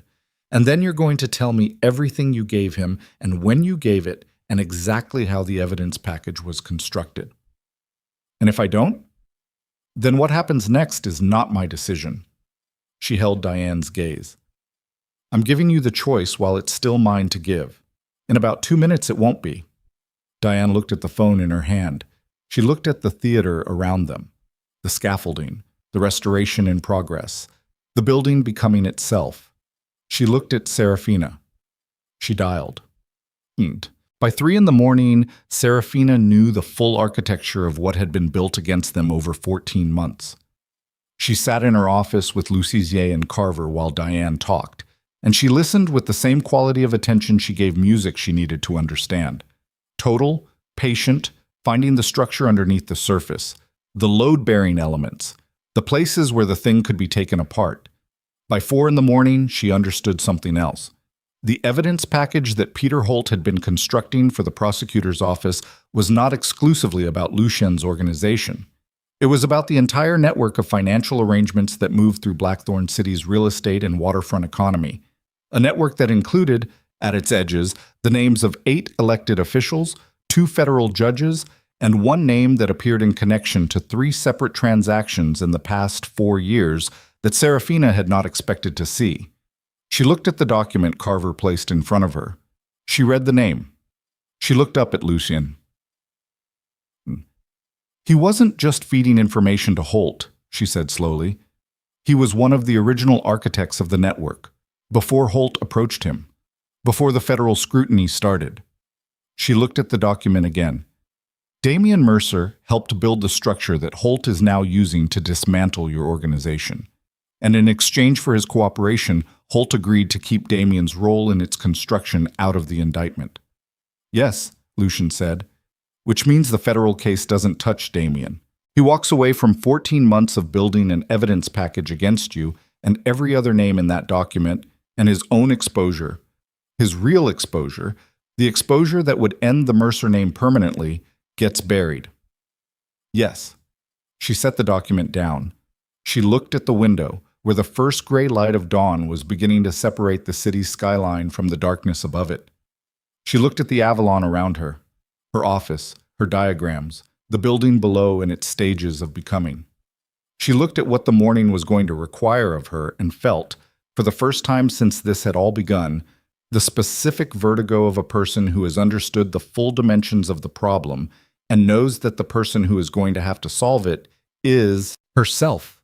She stood up. The chair scraped back against the bare floor, and the sound of it moved through the building the way all sounds move through the building now, with the particular intimacy of a space that had no insulation left between its bones and the world. Lucien looked at her. Carver looked at his phone. Diane sat in the corner chair where she had been sitting for the past 3 hours with her hands around a cold coffee cup, her face emptied out in the specific way of someone who had discharged a long-held weight and didn't yet know what shape they were without it. The dawn light was coming in gray and cold through the office window. Seraphina looked at the document on the desk. Damien's name, 3 transactions, 14 months of construction. a man who had helped build the machine and then offered to dismantle it in exchange for his own survival, and whose survival required that his role in building it never reach daylight. She thought about the prosecutor's office, the evidence package, the way Holt had shaped it, what it included, what it excluded, what it was designed to accomplish, and for whom. The package Holt is giving the prosecutor, she said. It targets your organization. It targets the 8 officials and the 2 judges, but it's structured to make those prosecutions dependent on a central narrative, yours. If your organization is the hub, then everything else is a spoke. Remove the hub, and the case geometry changes. The spokes become harder to prosecute independently. Lucian watched her. Holt needs your prosecution to anchor the case, she said. Without it, the elected officials and judges are exposed, but the evidentiary chain is weaker. Each case has to stand alone. She looked at the document again, and Damien's transactions are in the supporting material, the evidence that establishes the network's scope. If those transactions are introduced, his role in the original construction becomes visible. Holt will suppress them, Lucian said. He controls what the prosecutor sees. He controls it until he doesn't. She looked up. If the full documentation, including Damien's transactions, reaches the prosecutor's office through a channel that isn't Holt, the suppression becomes obstruction. Holt loses control of the case geometry. Everything gets re-examined. The room was quiet. You're talking about going to the prosecutor directly, Carver said. It was the most he'd said in hours. I'm talking about going to the prosecutor directly, Seraphina said. Lucien stood up slowly. He moved to the window and stood with his back to the room, looking at the dawn street below, his hands in his coat pockets. She could see the line of his shoulders and the set of his neck and the particular quality of a man who was processing the full cost of a thing before he responded to it. If we do that, he said, the case opens completely. Not just Holt's version of it, everything. My organization, the full scope of it. I know. I don't walk away from a fully opened investigation cleanly. I know that too. He turned from the window. She met his eyes and held them, and what passed between them in that moment was not comfort and not reassurance, but something harder and more honest. The acknowledgement of 2 people who had arrived at a place where the only viable path ran directly through the worst of it, and who were both, independently and for different reasons, prepared to take it. The conservatory survives this, she said. If the corporate separation is clean and the documentation is clear, and we're the ones who bring the full picture to the prosecutor rather than waiting for Holt's version to land, the conservatory is demonstrably not a vehicle for anything except what it's supposed to be. The story Webb was going to publish becomes the opposite of what Holt intended. We're not hiding. We're the ones who opened it. And me, Lucian said. And you face what you face. She said it without flinching. I'm not going to tell you that's nothing, but I'm also not going to keep building something on a foundation that has a live charge under it. He looked at her for a long moment. Then he looked at Carver. Get Reeves on the phone. He paused. All of it. Everything. Carver was already dialing. The meeting with Assistant U.S. Attorney Nora Reeves happened at 6:45 in the morning in a conference room on the 14th floor of a building on Federal Plaza that smelled like industrial carpet cleaner and the particular anxiety of people who spent their days making consequential decisions in fluorescent light. Reeves was 51, compact, with the kind of face that had started severe and gotten more so with use. Not unkind, but precision ground, every expression deployed rather than involuntary. She had been a federal prosecutor for 22 years. She looked at Lucien Moretti across the conference table with the expression of a person who had been handed something unexpected and was rapidly recalibrating the day she had planned. She looked at Seraphina with a different expression, the particular focused attention of someone trying to understand what a person was doing in a room where they did not obviously belong. Miss Vale. Her voice was controlled, professional. You want to walk me through why you're here?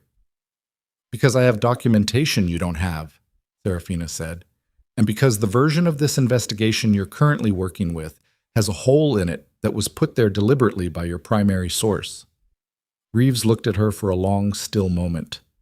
That's a significant claim. I know. Seraphina placed the folder on the table. Peter Holt has been building your evidence package for 14 months. In that time, he has had access to surveillance material from inside the Avalon Restoration Project, which I direct. That surveillance was placed by an operative working under his instruction. She tapped the folder. The package he's giving you is designed to anchor the prosecution on Mr. Moretti's organization, which allows the network's original architects, including a specific individual whose transactions are in the supporting material, to be excised from the final indictment. Reeves had not moved. The individual, she said. Damian Mercer. Seraphina held her gaze.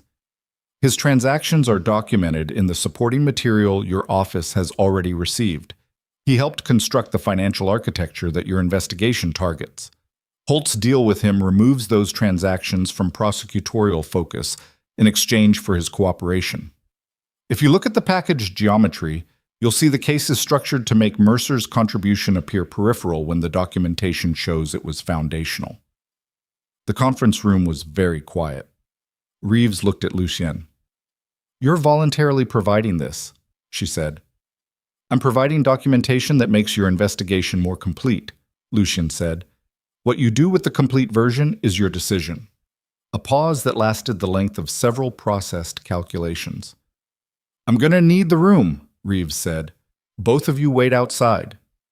They waited in the hallway for 40 minutes. Seraphina sat in a chair with her back straight and her hands in her lap and watched the elevator bank across the corridor. Lucien stood near the window at the end of the hall, his phone in his hand, not using it. They did not speak. There was nothing to say that wasn't already in motion. At the 35-minute mark, Lucien said, "Whatever happens in there?" "I know," she said. "The conservatory, Lucien." She said it quietly. "I know." He was quiet for another moment. "I heard you play 47 times before I stopped outside the fountain," he said. "Different nights, different weather. You never played the same thing twice." He paused. "I want you to know that. Before we go back in." She looked at him. The hallway light was fluorescent and flat and did nothing for anyone, and he looked tired in it in a way she hadn't seen before. Not diminished, but present, the way a person looked when they had stopped managing the distance between themselves and what was actually happening. 47 times, she said. Yes. She looked back at the elevator bank. The conference room door opened. Reeves gave them 22 minutes, during which she asked 43 questions in the manner of someone who had been conducting high-stakes examinations for 2 decades and had long since shed any interest in the performance of it. She wanted specific answers in specific sequence, and she got them. And when she didn't get them, she asked again from a different angle without raising her voice, and when Lucien declined to answer 3 questions about operational specifics, she noted the declination and moved on without argument. When it was over, she stood and looked at them both across the conference table. "Mr. Moretti, you understand that providing this documentation does not constitute any form of immunity arrangement, does not represent any agreement between you and this office, and will be used in whatever manner this investigation determines is appropriate." "Yes," Lucien said. "Miss Vale." She looked at Seraphina. "The Vale Conservatory's corporate documentation will be subpoenaed as part of the expanded investigation. Your cooperation will be noted. The project's operational status is not within my jurisdiction to protect or threaten." A pause. "For what it's worth, and I'm telling you this as information, not as comfort, the restructuring completed yesterday morning is consistent with legitimate nonprofit operations. That's a factual observation." "Thank you," Seraphina said. Reeves nodded once. "I'll be in touch." They were on the Federal Plaza steps at 8:20 in the morning when Lucien's phone rang. He looked at the screen. Something changed in his face. A tightening, a sharpening, the crystalline attention she had seen once before in a coffee shop on Harlow Street. "It's starting," he said. "What is?" "Holt knows we went to Reeves." He put the phone away. His jaw was set. He has maybe 6 hours before Reeves moves on the obstruction evidence. He's going to do something with those 6 hours. What can he do? He can accelerate the original indictment. Push it to the prosecutor's desk before Reeves can restructure the case geometry. If the original version lands first, the expanded investigation becomes a complication to an existing case rather than a replacement of it. He looked at her. It would take Reeves months to untangle the jurisdictional overlap. During those months, the Mercer transactions stay buried. How do we stop him? We don't. He started moving down the steps. We get to Damien before Holt does. She stopped. What? He turned back to her on the steps, the morning traffic of Federal Plaza moving behind him, the city in its full morning roar. Damien's cooperation with Holt is contingent on Holt's ability to protect him, Lucian said. If Holt's case falls apart, if Damien has reason to believe that the protection deal is going to fail, he becomes a liability Holt can't afford to leave mobile. He said it flatly. I need Damien to understand before Holt reaches him that his survival is no longer tied to Holt's case, because if he doesn't understand that in the next 4 hours, Holt will ensure that he can't tell anyone what he knows about either of them. The morning cold was sharp on the steps. Seraphina looked at Lucian and understood what he was saying in its full dimensions. Not the clean prosecutorial version, not the version that existed in conference rooms and document folders, but the version that existed in parking structures and phone calls, and the kind of message that arrived without words. I'm coming with you, she said. No. You need him to talk. You need him to actually choose to withdraw his cooperation from Holt voluntarily on record in a way that holds up. She held his gaze. He won't do that for you. You know that. He might do it if I'm there. Lucian looked at her for a hard moment. He destroyed you, he said, not emotionally, factually, the way he said everything. Yes. She didn't look away. Which means I'm the only person in the city whose presence in that room means something to him. He needs to understand that what he built is over, and he needs to hear it from someone he actually wronged, not someone he was just doing business with. The silence on the steps lasted 5 seconds. 4 hours, Lucian said. The Mercer Group occupied the top 3 floors of a glass tower on Meridian Avenue that had been designed to communicate exactly what it was. A monument to capital, indifferent to everything below the 40th floor. The lobby was marble and steel, and the particular aggressive cleanliness of spaces maintained by people who understood that disorder was a class signal. Lucian walked through it like he owned it, which in the specific psychic geography of Blackthorn City was close enough to true that the lobby security did not move to intercept him. Seraphina walked beside him. Carver was behind them, and 2 other men she had never seen before moved at the edges of their path with the careful efficiency of people managing a perimeter.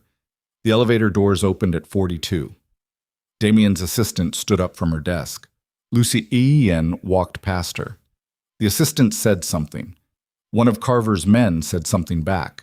Seraphina kept walking. Damien's office occupied the corner of the 42nd floor with floor-to-ceiling windows facing the harbor, the kind of view that costs 7 figures of real estate just to look at.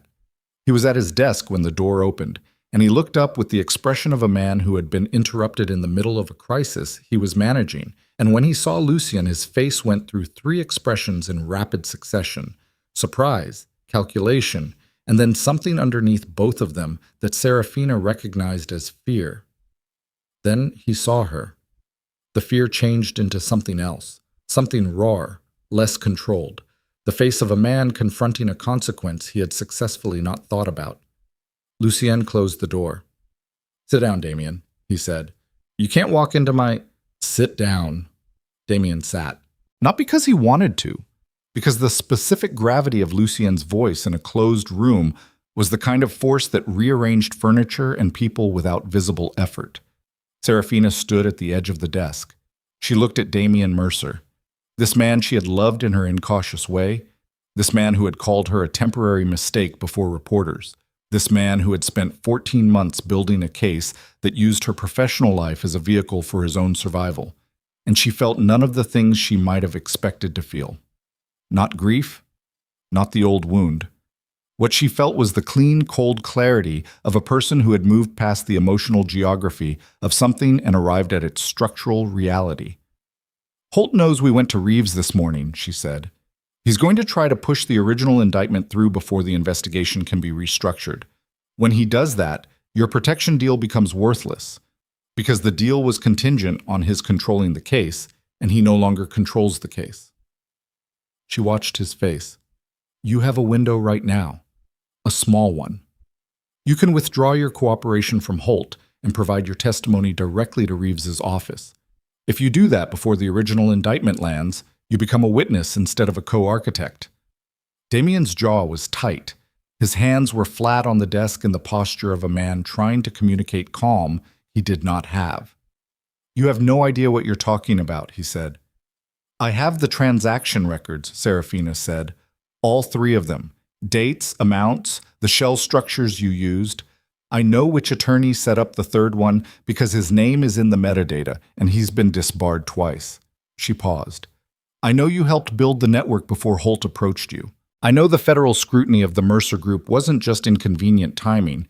It was the pressure Holt used to recruit you because he already knew what you'd done. Damien looked at her. His face was doing the thing faces did when the performance was too expensive to maintain. The micro collapses at the corners, the jaw working, the eyes going somewhere interior. Why are you here? He said. His voice had changed, quieter, something stripped out of it. Because you need to understand that the deal you made is already dead, she said. And because I want you to hear that from me specifically. She leaned forward slightly. You spent 4 months making me believe you saw something in me worth choosing. And then you spent 14 months trying to use what you knew about me to build a case against someone else. I need you to know that I know both of those things. Not so you'll apologize. You don't owe me an apology that means anything. I need you to know, because the only power that arrangement ever had over me was my not knowing it. And I know it now. The office was very still. Damien looked at her for a long time in a way he had not looked at her when they were together. Directly, without the managed warmth he deployed like a tool. He looked at her the way people looked when they had nothing left to manage. He'll come after me, he said. Not to Lucian, to her. Yes, she said. Which is why you need to call Reeves's office in the next 20 minutes. Holt has... He stopped, looked at his hands. He has material on me that isn't in the case package, personal material. His voice was flat. He's held it since the beginning. That's how the arrangement worked. Lucian spoke for the first time since closing the door. What kind of material? Damien looked at him. The calculation moved through his face again, the old reflex of a man assessing leverage and counter-leverage, and then something in him seemed to decide that the calculus had already been run and the result was the same regardless. Financial. And one other thing. He stopped. Say it, Lucian said. There's a recording. Damien's voice was almost inaudible. From 3 years ago. Before the network, before any of this. A conversation I had with a city councilman about a zoning decision. The conversation is explicit about what was exchanged. He looked at the desk. If that recording goes public, it's not just the Mercer name. It's criminal. Holt has the recording, Seraphina said. He's had it since month 2. She looked at Lucian. Lucien looked at Carver, who had been standing near the door in his professional invisibility. Something passed between them that required no words. The shorthand of 2 people who had been operating in the same world long enough to communicate in the compression of a look. The recording doesn't go public, Lucian said. Not because I'm protecting you. He said it to Damien with the flat precision of a man drawing a boundary. Because Holt using that recording as leverage is the specific obstruction evidence that unravels his entire operation. That recording becomes the prosecution's evidence against Holt. Your criminal exposure from the conversation is a separate matter for Reeves's office to determine. But the recording itself stops being a weapon the moment it's submitted to the investigation. Damien stared at him. You're offering me a way out, he said. I'm offering the investigation a complete picture, Lucian said. What it means for you is Reeves's determination, not mine. That's not Damien. Seraphina said his name once, cleanly, and the sound of it in her voice, not harsh, not emotional, simply factual, stopped him more completely than volume would have. Call Reeves. He looked at her one last time. She held his gaze and gave him nothing. Not forgiveness, not contempt, not the reassurance he was probably looking for and didn't deserve. She gave him only the truth of what the situation was, delivered in the steadiness of someone who had already paid the cost of this morning and was still standing. He picked up his phone. They were back on the street at 9:51 when Lucian received the confirmation from Reeves's office that Damian Mercer had called. He read the message. He put the phone away.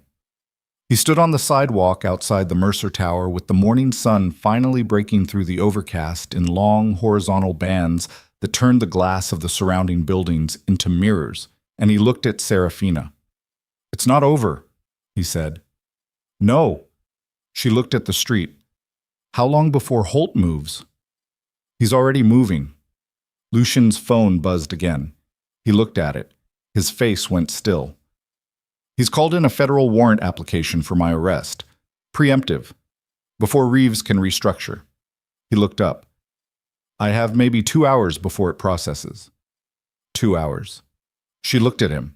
This man on the sidewalk in the morning light, in his dark coat, with his scarred hands and his complicated empire, and the theater he had been restoring for a year because some part of him had decided it was worth doing. She looked at him and thought about 47 evenings outside a fountain, and a card placed on a piano in the snow, and a desk that appeared without explanation, and the way he had sat in her office with his elbows on his knees and said, "I know what I'm asking." "Then we use the 2 hours," she said. "Seraphina, the Winter Gala." She said it and watched his face change. Damian's Gala, the relaunch. He's been planning it for 3 months. The Grand Bellamy, 2 weeks from now. Every investor, every political contact, every journalist in the city. She looked at him. "That's the venue. Not a conference room, not a federal building. The gala. We take everything. Holt, Damian, the full transaction record, the obstruction evidence, the recording, and we bring it into the room where it can't be managed or suppressed or buried in procedural delay, where the people who need to understand what happened see it happen in real time." Lucian looked at her with an expression she had never seen on him before. "You want to walk back into the Grand Bellamy," he said. "I want to finish it in the room where it started." She met his eyes. "And I want you there." The morning sun shifted and the street around them buzzed with the city's ordinary Wednesday morning motion. Cabs, pedestrians, the distant percussion of something being constructed 3 blocks over. The ordinary music of a city that had no idea what was moving through it.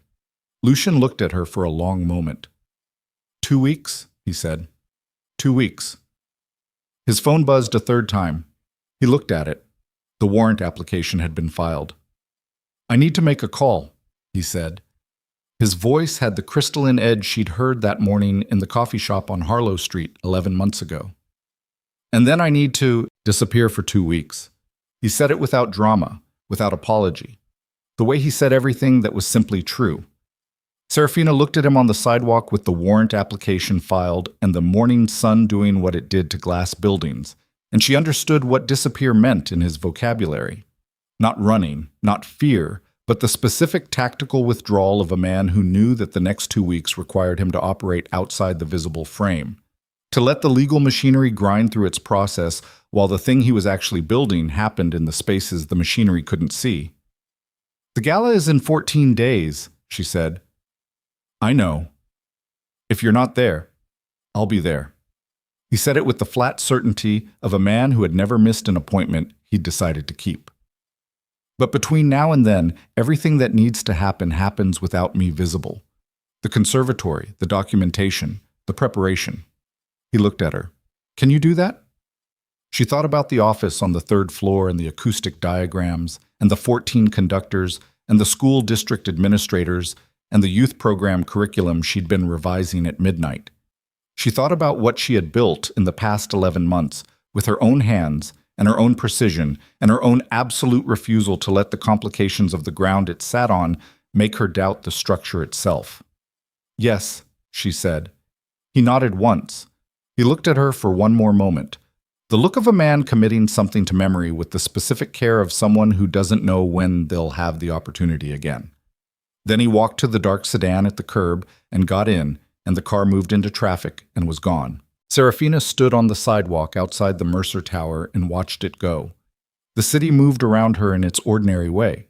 A woman walked past talking into her phone. A delivery truck double-parked, and the driver jumped out with the unhurried efficiency of someone who had made this stop 1,000 times. Two pigeons worked at something on the gutter line with the total moral commitment of creatures for whom the present moment was the only available category. She turned toward the subway. She had 14 days and a theater to finish and a gala to prepare for. She went to work. The 14 days had a texture she would remember long after the specific events inside them had blurred.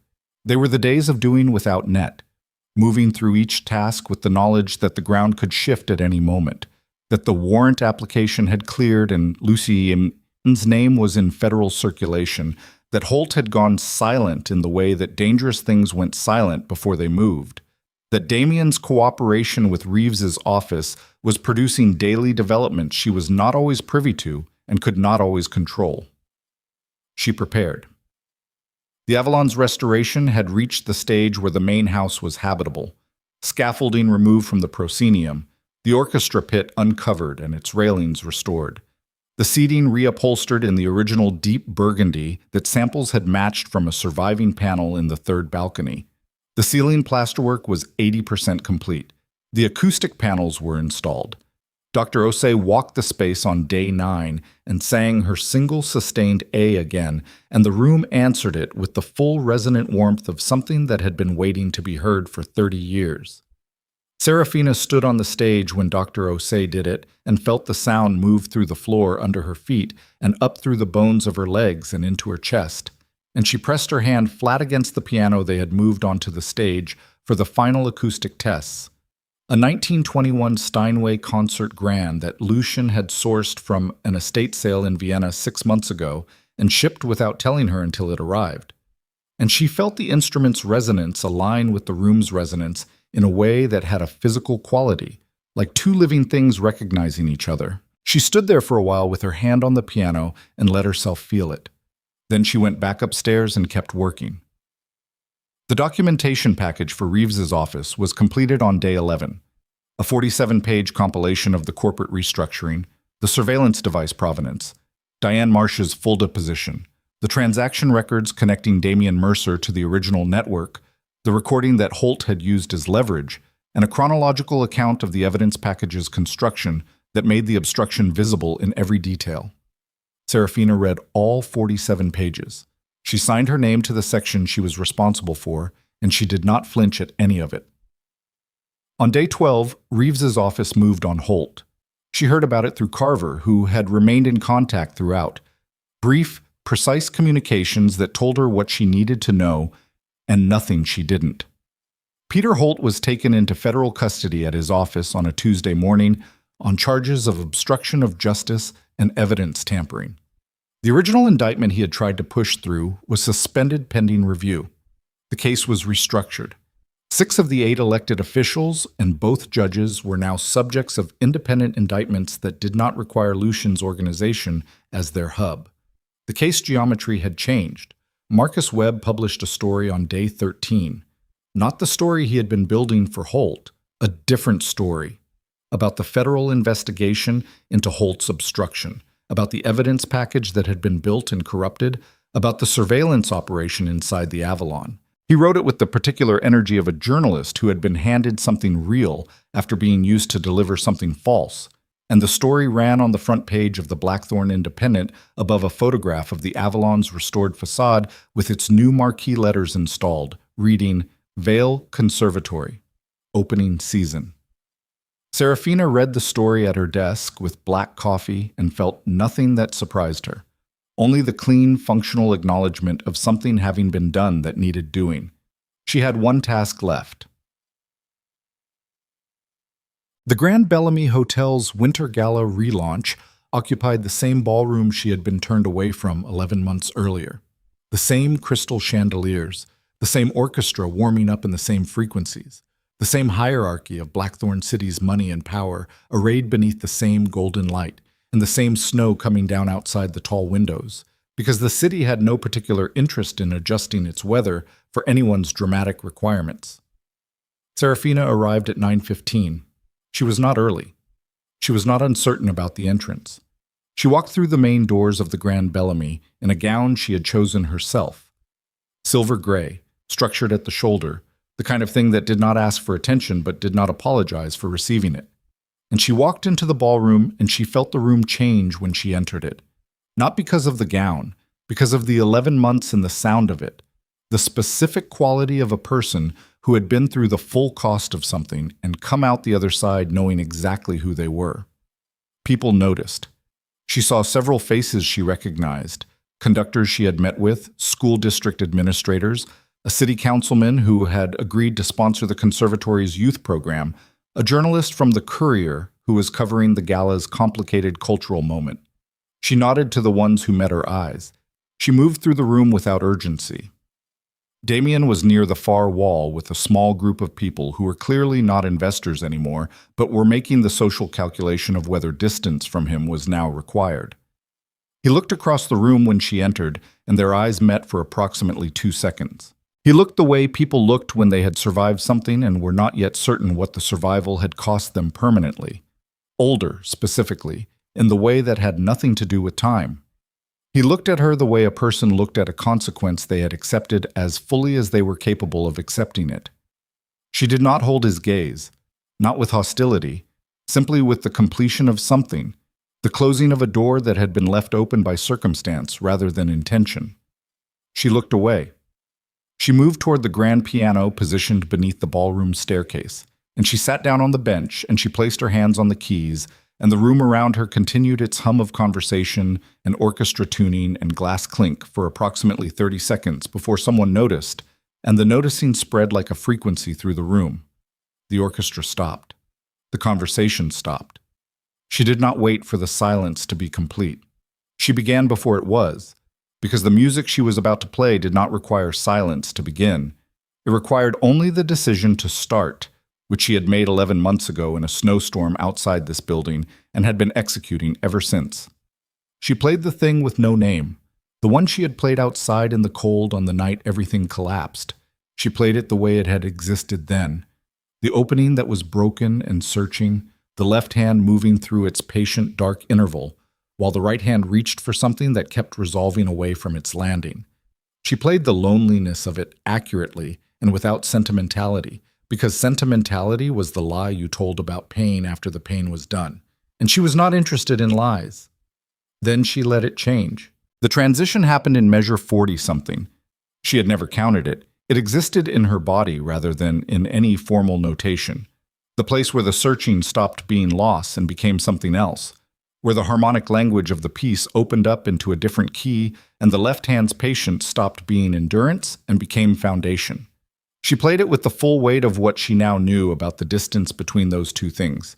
The distance she had traveled, the cost of traveling it, the specific quality of arriving somewhere that was real rather than imagined. The ballroom was completely still. She played for 14 minutes. The final passage was not triumphant in the way that would have been easy. It was quieter than that. The music coming down from its height, not in declaration, but in something more difficult and more permanent.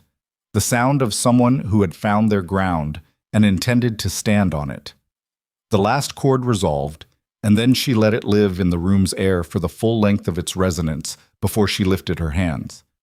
The silence afterward lasted 4 seconds. Then the ballroom erupted.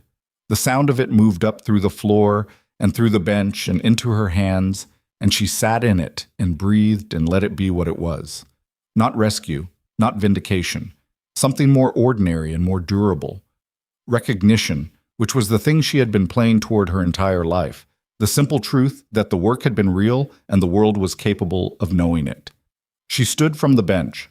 Across the ballroom near the projection screens that had descended from the ceiling, she saw Carver standing at the edge of the crowd. He met her eyes and gave her a slight nod, the nod of a man delivering information in the compression of a gesture. Lucien was in the building. She found him backstage, in the narrow corridor behind the ballroom service entrance, still in his coat, the particular stillness of him intact but carrying something different tonight. Not the managed distance she had grown accustomed to, but something closer to the surface. He looked at her when she came through the door, and the expression on his face was the one she had seen only once before, in the fluorescent light of the Federal Building hallway, the face of a man who had stopped managing the distance between himself and what was actually happening. "You were out there," she said. "In the back." He paused. "I heard the whole thing." She stood in the service corridor with the noise of the ballroom muffled through the wall behind her and looked at him. He looked different from the sidewalk 2 weeks ago. The same coat, the same quality of stillness, but something in the set of him had shifted. Not softer, clearer, the way a room looked when you finally turned on a light that had been broken. "The warrant," she said.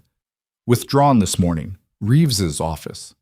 He said it flatly, as information. "The restructured case doesn't carry the original charges.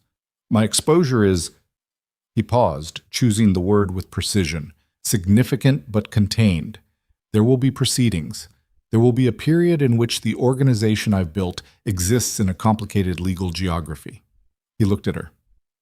"I'm not going to tell you it's clean. You know better than that." "I know better than that," she said. "The conservatory is clean, fully. The separation holds and the documentation holds, and Reeves's office has confirmed in writing that the project's operating status is not subject to any current or anticipated legal action."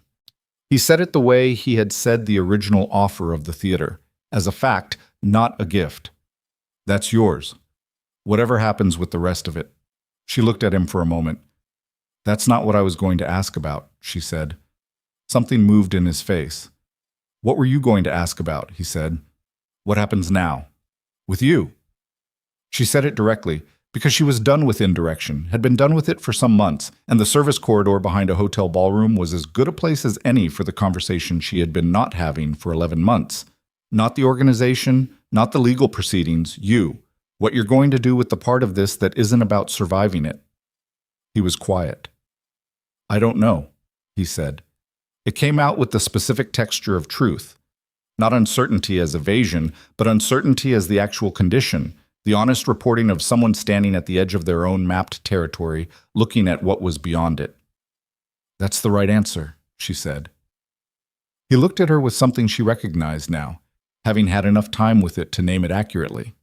Not just recognition, not just respect, but the more complicated thing underneath those, the thing that had been building since a snowstorm outside this building a year ago and had been accruing every morning in a third-floor office, and every conversation in a half-restored theater, and every moment in which two people who were both too careful and not careful enough had been standing in the same room. She had named it for herself 6 weeks ago, and then put the name aside because the timing was wrong and the ground was unstable, and she had learned, at some cost, what it meant to let the right timing govern the wrong need. The ground was more stable now. "The conservatory opens in 3 months," she said. "The Baccarat chandelier arrives from Monaco in 6 weeks. I called the hotel myself and made them an offer." She paused. "The opening concert is going to be extraordinary. I want you there. Not as a donor, not as the man whose name is on the funding structure. As someone who sat in 47 nights of snowstorms and understood what you were hearing." He looked at her. 47, he said. "You said it first." The noise of the ballroom pushed through the wall between them. The resumed orchestra, the reconvened conversations, the city's hierarchy going back to its ordinary motion. She could hear, underneath all of it, the faint resonance of the piano, the Steinway on the stage, its strings still vibrating from what she'd played, the sound decaying slowly toward silence the way good music always did, leaving its trace in the air long after the last note. Lucy Chien reached out and touched her hand. Not dramatically, just his fingers against the back of her hand in the service corridor's bad light. The scarred knuckles, the particular careful weight of someone who understood that the thing they were touching was something they did not want to break. She turned her hand over. 3 months, he said. 3 months, she said. The spring came, the way spring came in Blackthorn City, reluctantly, in stages, 1 week of genuine warmth followed by 2 days of cold that made you doubt the whole project before the warmth returned and held. The Arts District woke up in it in a way the rest of the city noticed slowly, and then all at once. The restored marquees, the new foot traffic, the school buses that began appearing on Commerce Street 3 mornings a week to deliver children to the youth conservatory program that had opened in the Avalon's ground floor rehearsal space 6 weeks before the main house opened its doors. Seraphina was there for all of it. She was there at 7 in the morning when the first cohort of youth program students arrived, 14-year-olds from 4 public schools, selected not by audition but by application and teacher recommendation, carrying instrument cases of varying condition and wearing the particular combined expression of teenagers navigating something new that they were trying to appear casual about. She stood at the building's entrance and watched them come in, and she thought about the 9-year-old who had memorized the Chopin Ballade in a community center where the heat was intermittent, and she said nothing sentimental because nothing sentimental was required. She showed them the theater. She showed them the main house first, the chandelier back in its mounting, 30,000 pieces of baccarat crystal catching the rehearsal light and throwing it in small moving geometries across the restored plasterwork, the burgundy seats, the open pit with its music stands. She showed them the stage and the acoustic properties of it, had them stand in different positions and clap once, sharp and flat, and listen to them understand from the sound of it what a room that wanted to work actually felt like. She showed them the rehearsal spaces, the practice rooms, the library of scores she had been building for 4 months. One of the students, a girl named Tomas, who had listed violin as her instrument on the application, but was carrying, Seraphina noticed, a battered melodica in a case that had clearly also served as a pillow at some point, stopped in the center of the main stage and looked up at the chandelier. "Did you build all this?" Tomas asked. "A lot of people built it," Seraphina said, "but you were the one who decided to." She looked at the girl, this 14-year-old with the melodica case and the direct gaze that had probably been getting her in trouble since approximately age 6. "Yes," she said. "Why?"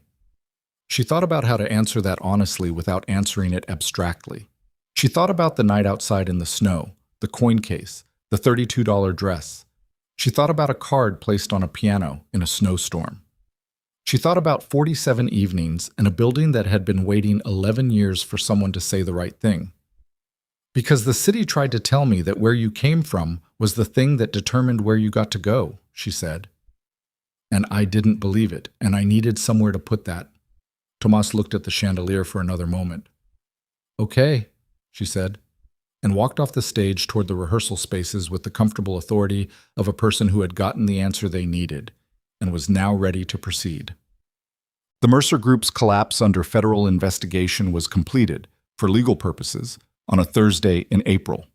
The company's assets were frozen pending proceedings. Damien cooperated fully and received a plea arrangement that preserved limited personal assets while eliminating the Mercer corporate entity permanently. He gave a statement to the press that was 3 sentences long and contained no self-pity, which was the most Seraphina had expected of him and the most he delivered. She did not watch the press conference. She was in a practice room on the ground floor of the Avalon, running a session with 3 youth program students on ensemble listening, the specific practice of playing together and actually hearing what the other instruments were doing, which was harder than it sounded and more important than most people understood. Her phone buzzed with the news alert. She silenced it and kept working. The legal proceedings involving Lucian's organization were ongoing. They would be ongoing for some time. This was the nature of proceedings that involved the structural architecture of a city's underground economy, the kind that had taken decades to build and would take years to properly account for. His legal exposure was significant and contained, as he had said, and the specific texture of significant and contained was that it was present without being final, which was a particular kind of limbo that Seraphina had made her peace with because the alternative was making her peace with nothing at all. He came to the theater. Not every day. He was managing a complicated geography, and the visits were intermittent, shaped by what was possible rather than what was wanted. But he came.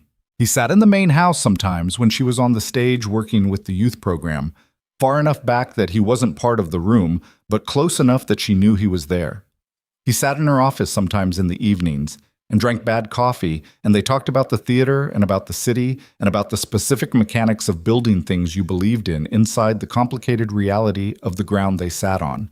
And those conversations had the weight of people who had earned the right to them. He told her about Monaco once, the hotel lobby, the chandelier hanging in a space that didn't know what to do with it, how he had stood under it the first time and felt the wrongness of it with a physical precision he hadn't expected. She told him about the first time she'd played the Avalon stage after the restoration.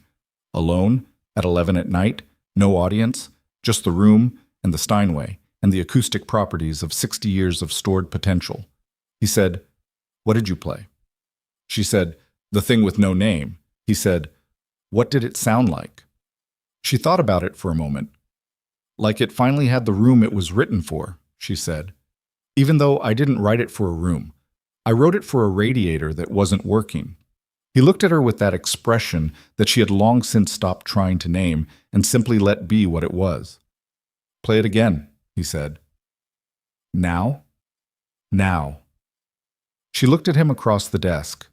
The bad coffee, the late evening, the building quiet around them in its restored and breathing life. She stood up. She walked downstairs. She sat at the Steinway in the darkened main house with only the ghost light of the stage illuminating the keys, and she placed her hands and she played it. Not for an audience, not to prove anything, not to survive or to reclaim or to demonstrate the distance between who she had been and who she was. She played it because the room was ready for it, and she was ready for it, and those two things being true at the same time was something she had spent her entire life working toward without knowing what it would feel like when it arrived. It felt like this. Lucien stood at the back of the house in the dark and listened, and she could feel him listening in the way she had always been able to feel the quality of attention in a room. Not watching, not evaluating, but present, the way the room itself was present. The music moved through the house the way sound moved through the house now, freely, completely, without the resistance of a damaged space. The chandelier caught what light there was and scattered it in small, slow movements across the plasterwork. The burgundy seats held the warmth of the playing the way good velvet held warmth. The proscenium arch curved above everything in its old gilt patience, and the pit sat open below the stage, and the balconies rose in their 3 tiers of restored detail. And all of it was here, real, built out of the specific stubbornness of a person who had been told repeatedly that where you came from was the limit of where you got to go, and had spent every available year treating that as information to work against rather than accept. The final passage came. She played it the same way she had played it in the ballroom. Not triumphant, not easy. The coming to rest of something that had traveled a long way and arrived at ground that would hold. The last chord. The resonance of the room receiving it. The slow decay towards silence. She lifted her hands. The silence was complete and clean and full of what had just been in it. From the back of the house, no applause. Only the sound of a man breathing in the dark, quiet and steady. The breath of someone at rest with what they were hearing, which was everything she had ever wanted from anyone who listened to her play.